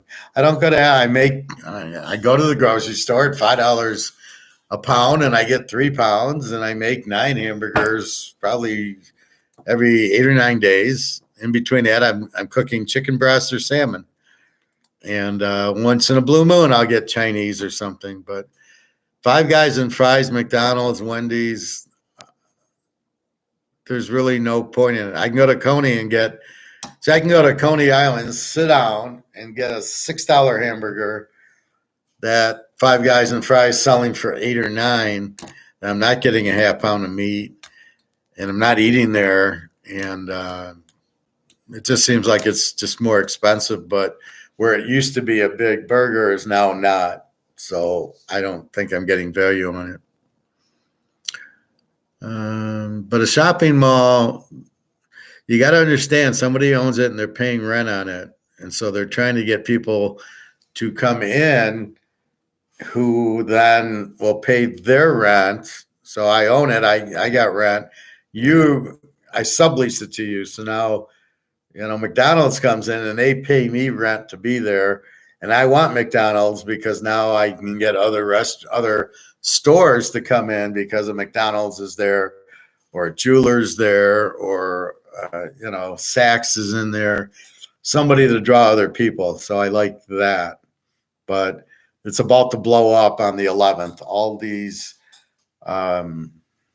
repos are about to happen where they won't be able to afford it. So they all, I guess, end on March 11th. So all these high interest rates the Fed's been doing haven't really kicked in, are about to kick in on March 11th. And we're going to see a lot of banks close. And I would think gold will really go really high that day, because as these banks start going under, people have their money in it, need to get it out, and they're going into the 5 stocks, or you're going into gold. I mean, what are you going to do? I don't think people are running to Bitcoin. Bitcoin's more of a greedy thing. I'm going to make $1 million. What kind of idiot thinks they're going to put their money in Bitcoin and make $1 million? Really? I was watching this show Hustle, and I like Hustle. And it's all these con men, and they con all the people, and they say there's 2 things. You cannot con an honest man, and if it seems too good to be true, it is. Well, I'm an honest man. I am not buying Bitcoin, and it's too good to be true. It's going to go to $1 million. I know it isn't. So basically, just by watching their things, there's no fucking way it's going to $1 million. And especially if COMEX is grabbing it, you'll never see 50 again. It'll be sitting like silver. It'll be sitting at $25 an ounce for forever. But that's really how a shopping mall works. It's owned by one company, and there's 100 stores, and then you need 100 different companies to come in and rent out the store. But with the money, with the inflation and the Amazon and the internet and these other stores, there's too much competition, and people aren't running to the malls the way they used to. It used to be a nice treat out, and you'd go to the food court and you'd go shopping at Hudson's or something. And you just, you could go there for, a Saturday afternoon. I don't think that's happening now. Maybe it is at certain malls, but generally I'm driving an hour up north to a discount mall to buy Nautica for $20 a piece. But that's just me. But that's the difference. So it's not surprising. As you get in competition, they can't compete because Amazon and all these stores online are basically free. There's really no rent and utilities you're paying if you have a store on your computer like this. This doesn't cost me a penny. It's just my internet, which I pay for the month, but there's no cost for me to do this class, right? So therefore, I don't have to charge you anything. You get to learn, and that's how it should be. But if you're at a mall, now you got to pay for rent. So if I had to pay for rent to do this, then I'm either going to lose lots of money by not charging, or I'm going to charge to cover my rent and my utilities. And so these companies are competing with the internet companies who don't pay rent, and that's what they got to do. So that's why a lot of them they can't compete. So that's what happens. Greg, a former WWF Virgil passed away today. You remember him? He was $1 million. Yeah, he is terrible. I mean, he couldn't draw 5 people. Yeah, I know, but you'd rather watch the $1 Million Man than Virgil. So yeah, not a big, I was more, when Mr. Perfect died, I was probably more sad. But so that's how the economics works in the markets. It's always competition. It's always price and cost. It's what does the market bear? And in business, you got to cover your costs. What does it cost me to go into business? So if I'm in a store, what's my rent? What's my utilities? I got to pay my employees. What's my traffic? Are a lot of people coming in the store and not buying or buying? Is my prices too high? So there's a lot goes into running a store. Mostly, what is my market? What can I sell my products for? What are my costs? Are my costs under my price? And if you don't know that, you can't be in business, which is why I'm surprised I didn't get the job, because that was one of the questions that I told him about was, he says, well, we don't know what our costs are on a lot of individual items, just in lump. It reminded me of the other Heckle and Jekyll company, the Madoff company.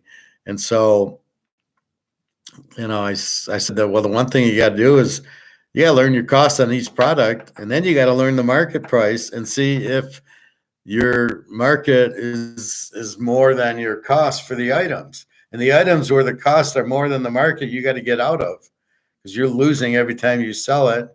So you want to, what's the biggest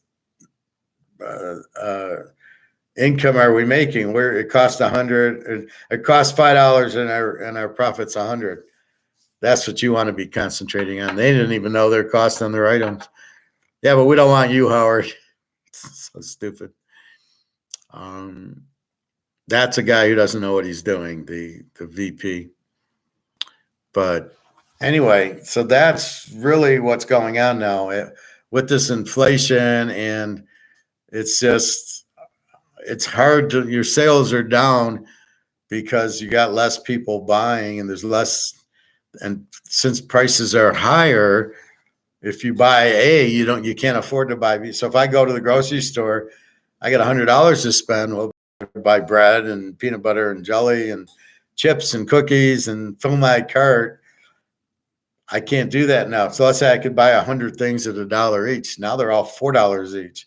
So now I can only buy 25 things at $4 each, and I'm at 100.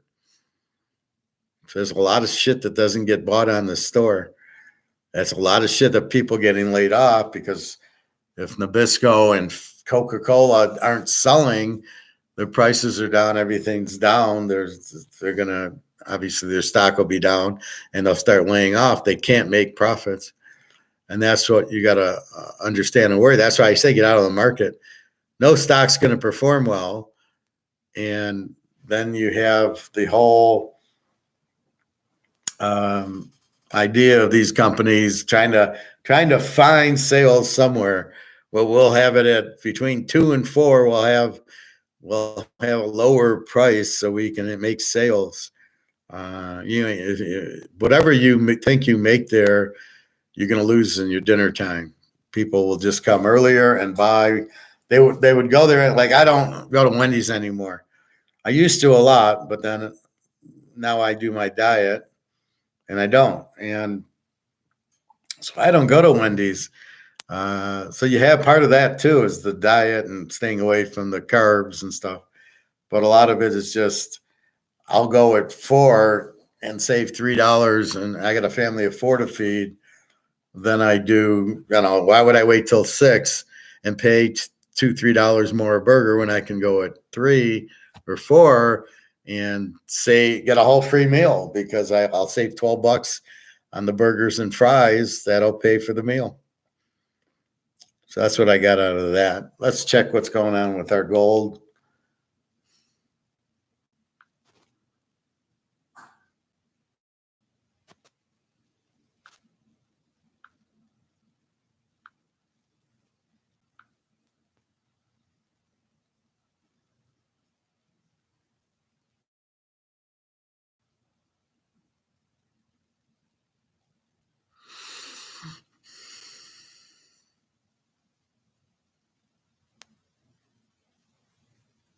So gold's up to 2034. It got up to 2037. So it's 2037, it's 9:30. At 10 o'clock, it goes to 2031. And now it's at 2035. So it made a nice run from 5:30 to 9:30. Silver 22.45, which again, we don't care.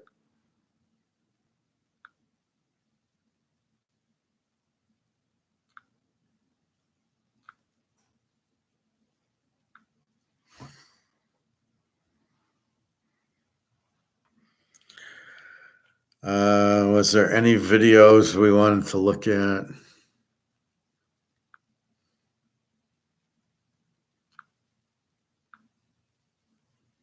Hey, here's a familiar face. Look, it's the professor.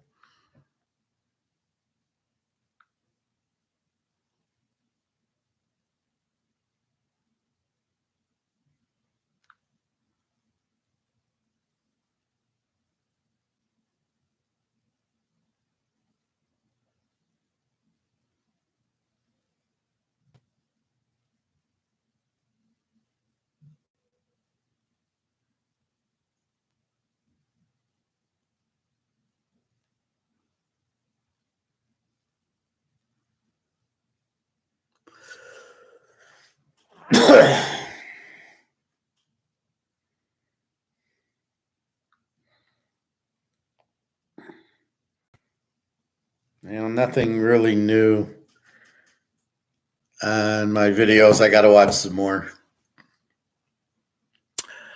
Thank you, Greg and John. Well, basically, we're understanding the concept. See, I always try to get the concepts and learn what makes time travel possible, to quote Michael J. Fox. So really what I'm doing is I'm asking the question, why is gold 2000? And then I'm digging in, and then I realize the answer. And the answer is it's price fixed. And then the other answer is, but it's perfect because you can't inflate it, which means you can't print it.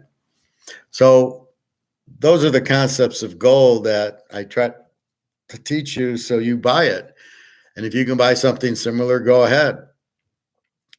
But basically, it is money. You can't inflate it. Everybody loves it, and it's huge. It's very strong demand for it now. So everything's great. We're fine. And then we understand the dollar is printed and printed and printed and has no value. So if we understand this has no value, gold has a huge demand, is price fixed, but that's going to leave soon and leave you this strong dollar, then you understand it. And I mean, it's as simple as that. But that answers all your questions. Why is Wendy's doing it? Because they don't know what the price, they don't know what their market is. Why are the malls going out? Because there's demand for Amazon and there's demand at the littler stores or the strip malls, the discount malls. They can't get enough people in, so the mall itself's going under. People just aren't going out to the mall. And then you realize inflation's, you got to spend more for certain things, which leaves you less in your pocket, right? Or at the grocery store, you have $100. Well, you had $100 in 1971. You filled 3 grocery carts for $100. But here, you buy 25 $4 things and you're out of money. You're out of your 100. So it's very simple, but you got to think like that. Once you learn to think like that, then you're fine. But most people don't think like that. Like Greg and John, you're asking me about the Raiders. You should be able to figure it out without asking me. Now, well, it's fine to ask me, but theoretically, you should be able to analyze it going, coach isn't that good. We don't have a quarterback. We don't have a Marcus Allen or a Bolitnikoff. We don't have a defense except for the one defensive tackle. We've got a decent defense and a defensive coach who was a linebacker of the Giants. But outside of that, do we have Mahomes type of quarterback? No. So when you ask who should we get, it's very simple. Get a Mahomes. That's Bo Nix. That's Penix. That's Daniels. That's Hartman. That's Mahomes. So you got to go after Mahomes, but don't kid yourself into thinking Drake May's Mahomes or some of these other clowns are Mahomes. They're not. And I give you that the Alabama quarterback is not a Mahomes. And then I give you Hooker at Detroit, and you're like, well, why him? Because he put up 50 on Alabama is a Mahomes type of game. So if he can do that against Alabama, he'll eat up half these pro defenses who only do a cover 2. I mean, look how bad they are against Fields and Lamar and all these quarterbacks that, the defenses don't know what to do. So it's a very weak defensive coaching now. So you can take advantage, but Hooker's the man over Goff. Never done anything. Goff's lost the Super Bowl and some championship games, but see, my bitch with Goff is, would Mahomes blow a 24-7 lead would he get up 24-7 and in the second half blow the lead? Well, we saw what they did against Baltimore. It was 17-7 at halftime, and they won 17-10. He didn't blow the lead. He didn't make the turnover. They weren't stupid enough to go for 4th down. They got down there. They ate the clock. They punted. They let their defensive play. But the Lions don't have a good defense, so that's why everybody's so high on them. They don't, and they don't have a good quarterback. So that's the biggest thing. But that's analyzing, right? So when Eric says I got this thing for college basketball, well, we know how to analyze who's their defense, who's their good scorer, do they have balance on offense, do they have a killer defense, and who's their coach. That's how you pick games in football, baseball, basketball. So what are you coming to me for this pick? I told you how to do it.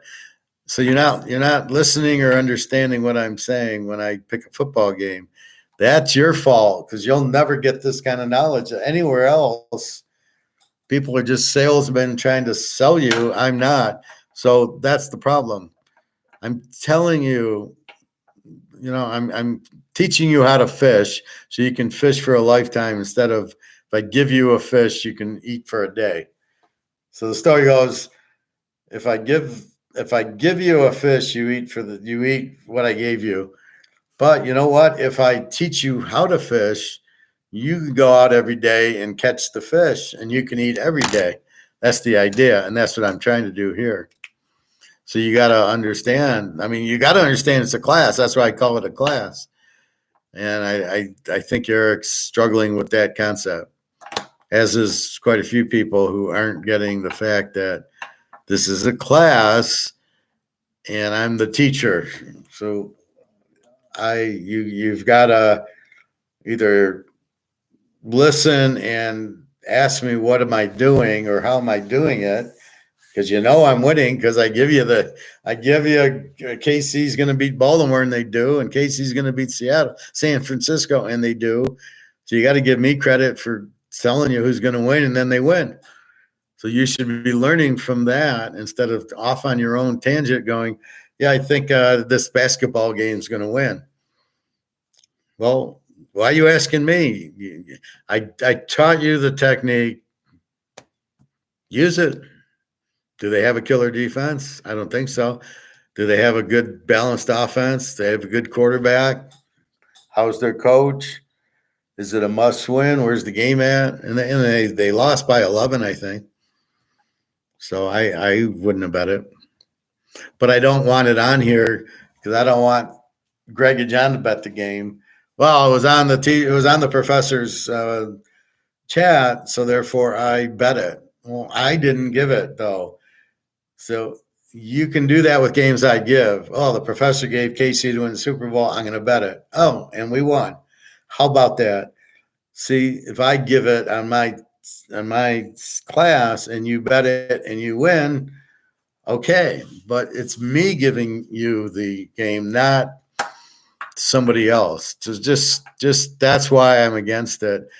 I didn't want somebody to bet his game and then it loses. I don't know why he's giving a game if he's trying to prove he can pick. I'm not interested in that. What is his angle on that? Are we supposed to go to his site and buy the picks so he's trying to make money? You're never going to do that in my class. You'll be gone way before then. So you just got to think. But I try to explain economics, hit the market. So if anybody's trying to sell something, what's your market? And then that's where you sell it at. You don't sell it up here like the ribs, like the Wendy's is doing, or McDonald's, or you can't sell it here if the market's here. You can only sell it what the market will give you. And the market has less and less to give because things are getting more and more expensive because they're printing dollars that are worthless, and therefore people do it. But then one way around it is to substitute. So instead of going to Wendy's to eat $6, $7, $8 hamburgers, I go to the grocery store where they're $5.50. If you buy 3 pounds, you make 9 hamburgers, you're eating for 9 days. What would it cost you $72 for $15? That's your savings. That's your substitution. So that's really what you're trying to do, is do that. Anyway, just understand the concepts. Ask the questions if you don't understand the concepts. Well, thank you, Greg and John. I do my best, and I try to be clear and concise. I'm looking for a way to teach to make some money while I'm not working. I'm a few hundred short every month because helping out the girls and the credit cards are a little bit more than what I'm getting on Social Security. So I'm looking for a way to get a little bit, even 500 a week, be an extra $2,000 a month, which would be 24,000 more a month, which would be a year, which would be perfect for retiring. So I'm just trying to figure out where they are.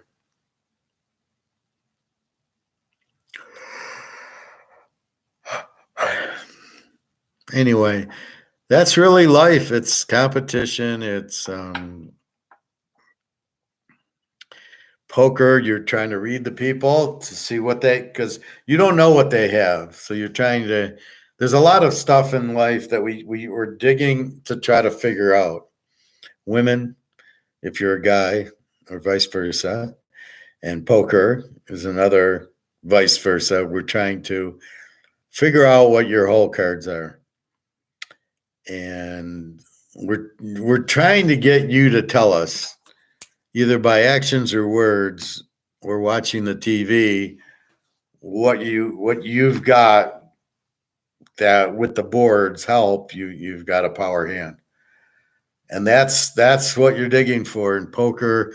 It's the same as with the girl. You look at her actions and reactions, and does she have a boyfriend?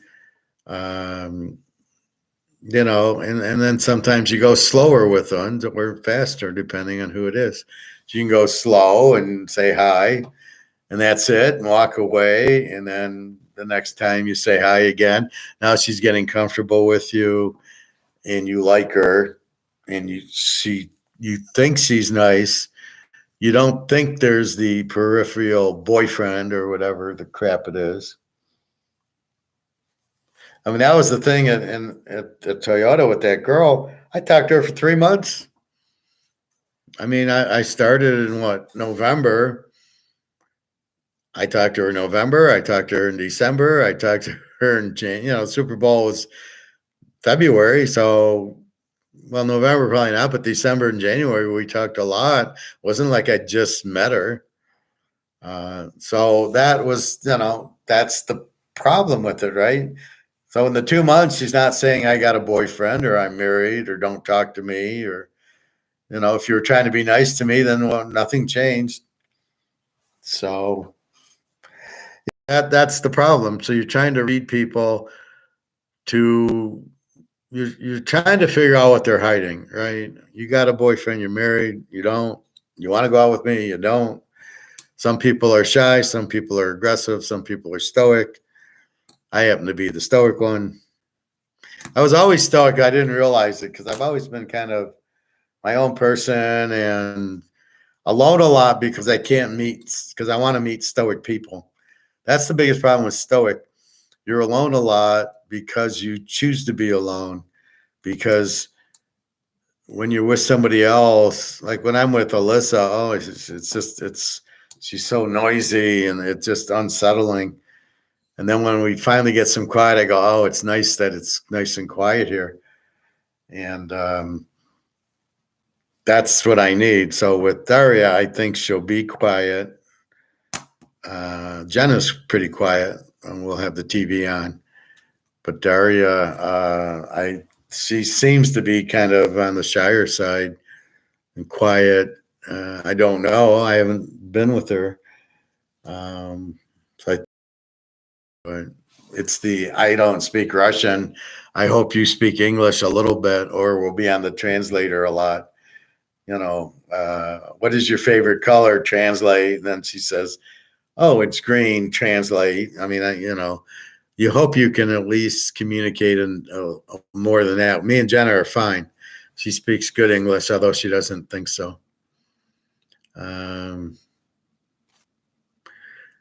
But that's really the point. So you're trying to meet the right people.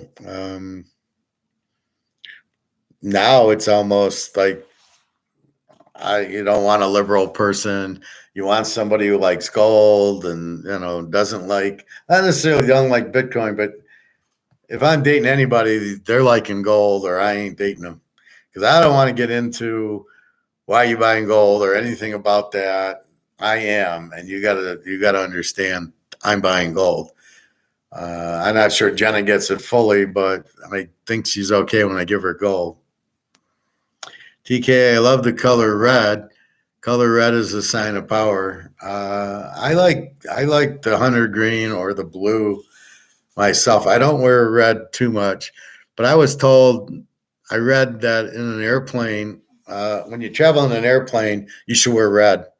And you don't need a big red coat or something, just some little, like even if I walked in with the Caesars, it's red. So if I just put this on my table, they would like me because I have red more than if I didn't. So the color very much dictates the way they treat you. which I'm not sure I believe, but I will wear red next time and see what happens. I think if you're a good person and you smile and you're polite, I think they like you. I've never had a problem. I've been able to switch seats because of my back, especially coming back to America. It's always easier. But going there, I do ask for, can I stretch out, and they'll change my seat. So it's kind of like, shh, don't tell anybody, but yeah, there'll be a seat open. There'll be a row open. Just go sit there. So they do that. And they probably make a note. Yeah, Robbins has moved from K22 to C 16, 17, 18, and 19 so he can lay down. But they do check that. One thing I noticed is customs, they're non-existent, especially going into Russia or Ukraine, Spain, Barcelona. Nobody's checking customs. You just walk. I remember, what was it, Barcelona, I think. I met Jenna and I was waiting for her, and she finally came. And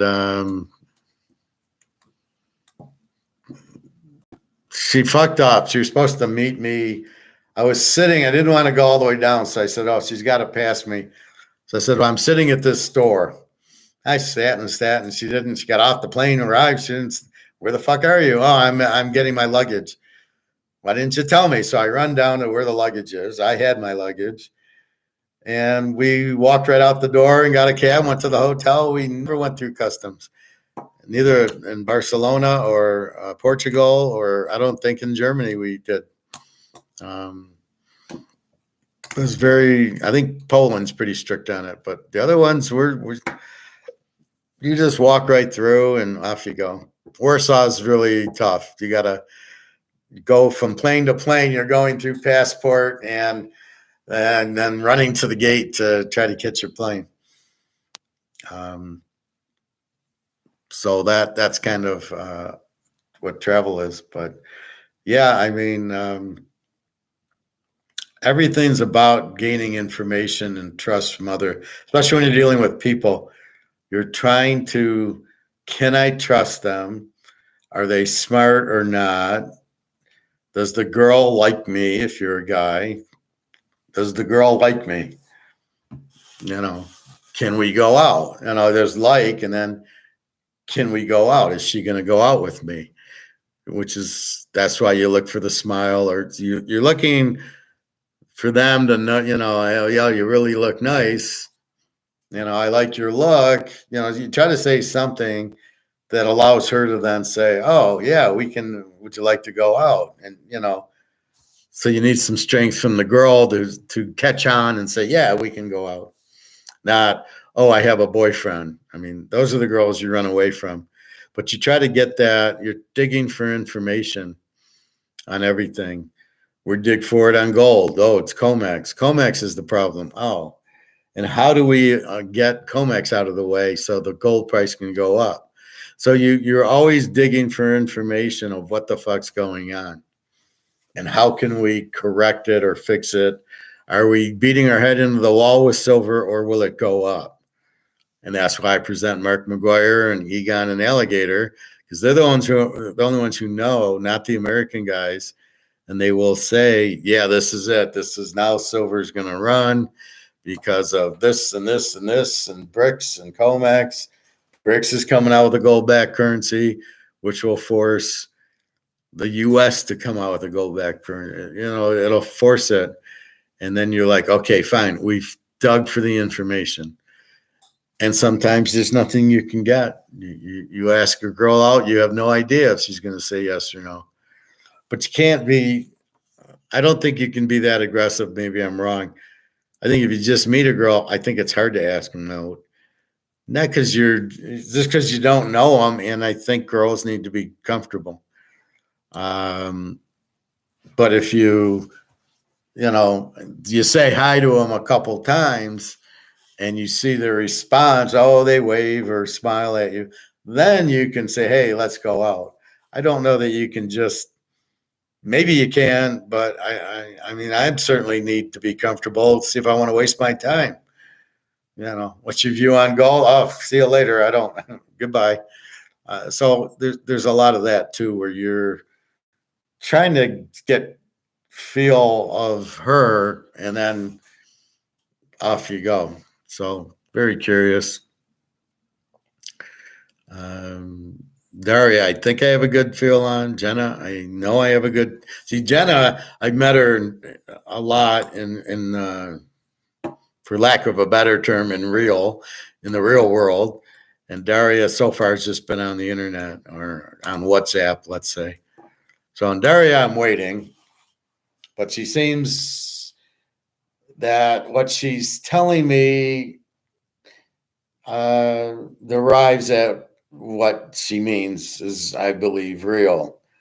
And yes, she can gain some more money, but it's small dollars, $100, $200 here and there for food. I feel fine, and it's not keeping me out from eating, right? If I don't have the money for myself, I'm not giving her any. But as long as I have my money and I can give her a little bit, then that's fine. But that's really what you're looking at. You're trying to get information. In poker, we're trying to get information. Are you bluffing? Are you got a hand?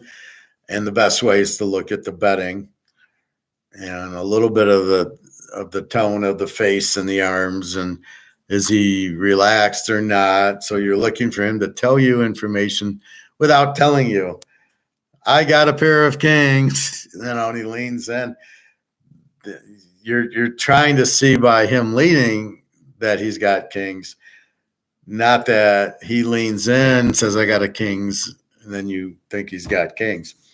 So that's really what you're guessing at. So it's the same as women. You're trying to read people to see what they're really telling you. Problem with Daria, it's hard, is because I'm here. So I'm only getting what she can text me. And that's why I get like confused, like her birthday. Why aren't you texting me?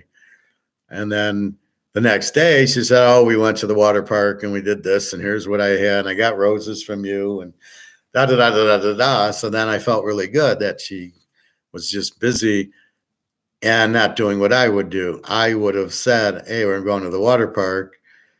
Take 2 seconds in the car to say it. She, on the other hand, doesn't say that.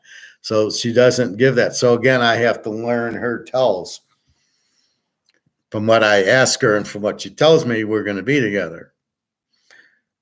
But again, we got to meet. And again, I don't know what would be the reason to wait now if it's not the daughter in school.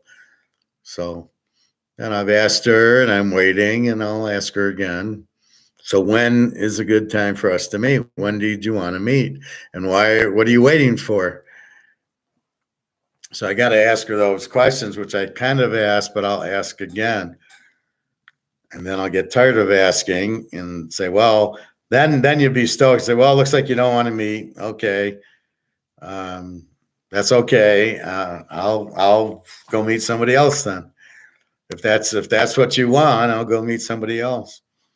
So that's really what then I go meet Jenna, which is fine. So that's Jenna. I can read because we've been together. So I know she's basically honest with me. All right. What else was there? So be careful trusting these guys on YouTube, these finance and economics guys. They're really not what they appear to be. Andy Scheckman has no idea. All he knows is people are ordering gold and silver. Well, that's not it. We know that. But he acts like nobody knows. Gold and silver are, people are buying it. Yeah, we get people are buying it, but what does that have to do? It doesn't control the price. What else? Brics, we're waiting. March 11th, all the banks are supposed to start exploding because of the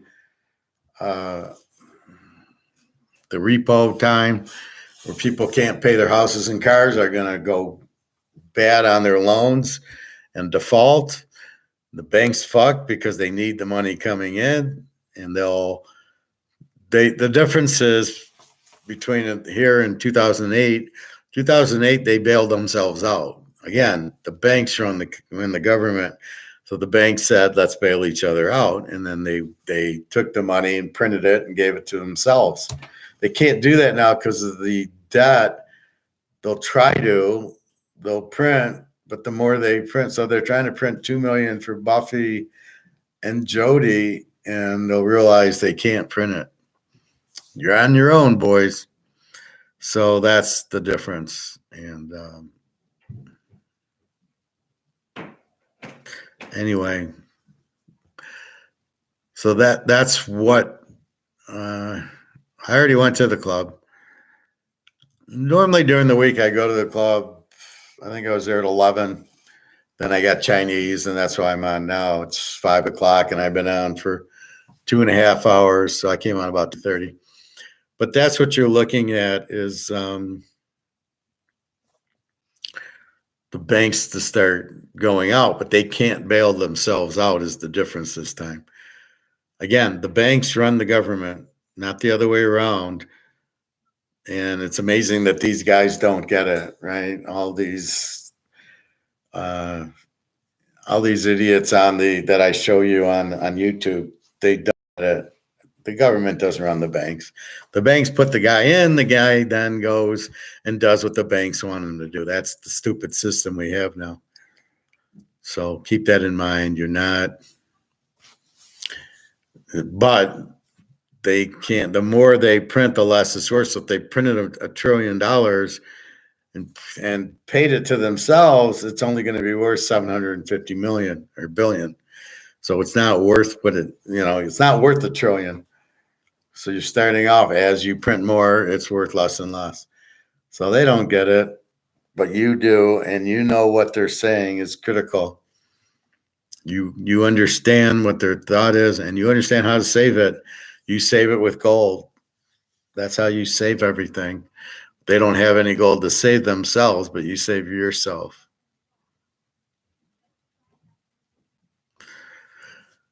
Anyway, so that's March 11th. COMEX is breaking up soon when BRICS starts with the gold-backed currency. Zimbabwe's got a gold-backed currency, so that's the beginning of it. And I think by the end of March, it'll be worthless. I keep waiting, so we won't have to do our taxes because that's done in dollars, or they'll try to make some formula that'll take $1 and make it one new currency. And that'll switch on your tax returns, I guess. I don't know.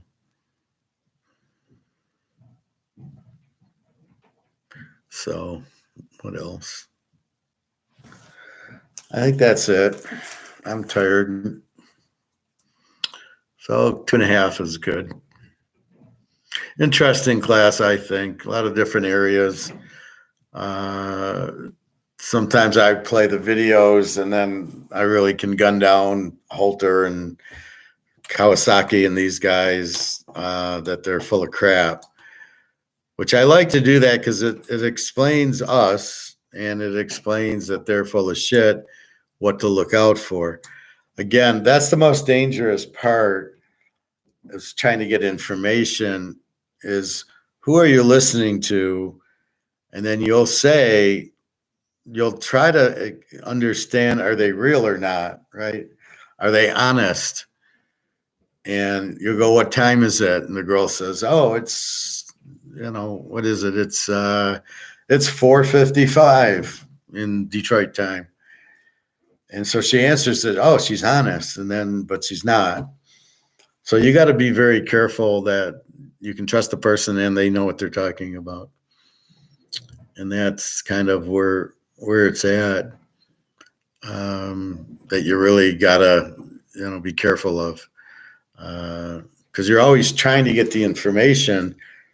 I think what I'm trying to do, we're trying to get the information, and I'm exposing them that the information they're giving us is incorrect. Oh, inflation is the prices. No, you're not getting accurate information. You're getting inaccurate information. That's not what it is. That's why I get frustrated because they're not giving you the accurate information. So that's what you must be careful with is you're getting the right information. Um, so once you get that, you're fine. And so it's a lot of between girls and poker and these gold people, the economists, the politicians are the worst. Politicians are worse than women. I'm going to give you, we're going on the gold standard. We're going to lower taxes. Then they get in office and they don't do it. Well, you lied to me. I mean, and that's what they do. And they go, well, but you got me for 4 more years. Yep, you can't trust a word I said because I lied to you about everything. And that's kind of what you get. You get it with the women. You get it at poker.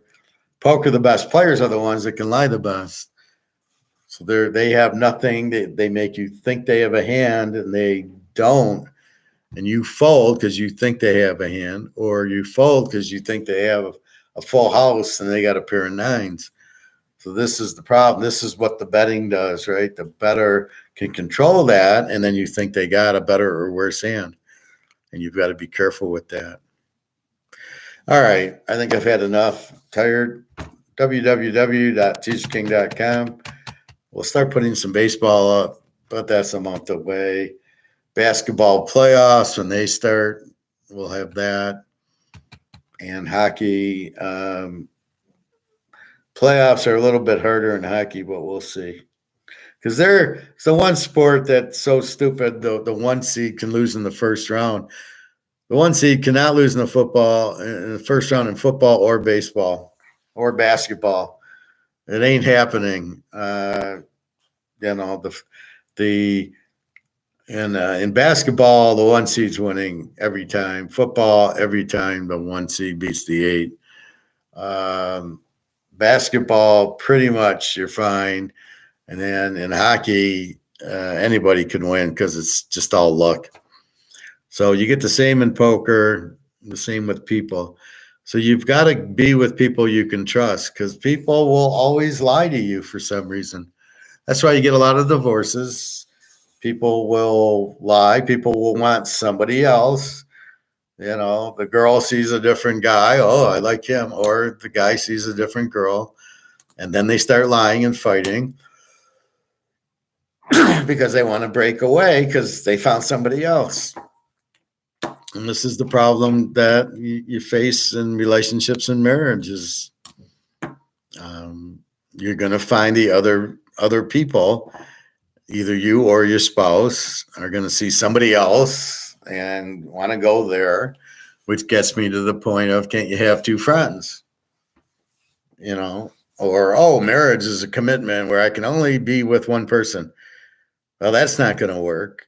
Not that you're trying to be mean to the spouse, but you meet, some other people that you really like, and I'm just talking talk. You're talking gold with them. You're not supposed to talk gold with them because they're a woman or a man or something. I mean, it's insane, absolutely retarded. Anyway, so I think that's my spiel for today. Tomorrow is Thursday. It's the 29th. Rent is due Friday, not tomorrow. I got to check my account then. I think I'm going to do the one balance transfer. I'll do it a little bit later when I'm awake. Move over money from 13 or 14% to 0% for 15 months. Makes sense. And then I got to figure out what to do. I got to hope gold goes up in 15 months so I can pay it off. But I owe it anyway, so what's the difference? If I owe it and pay 15% or owe it and pay 0%, right? I just have to be careful with the card I'm zeroing out. I don't want to now run that up and then because I've just moved it over. That's the mistake people make. You have 10 grand on one account, you owe 10 grand, but you're paying interest on it. So you move it over to a 0%. So I've got 10 grand at 0%, but now that credit card's open at 0 again. Now you start using that credit card and now it's up to 10,000 again. And you've got that one and the new one at 10 grand. Now you're out 20 grand because you freed up that the other Visa card. And now you're like 20 grand in debt. And that's where the problem arises. So you really want to be, if you do move it, you better be careful not to use the old card to keep the 10 grand out. Anyway, so I think that's about it.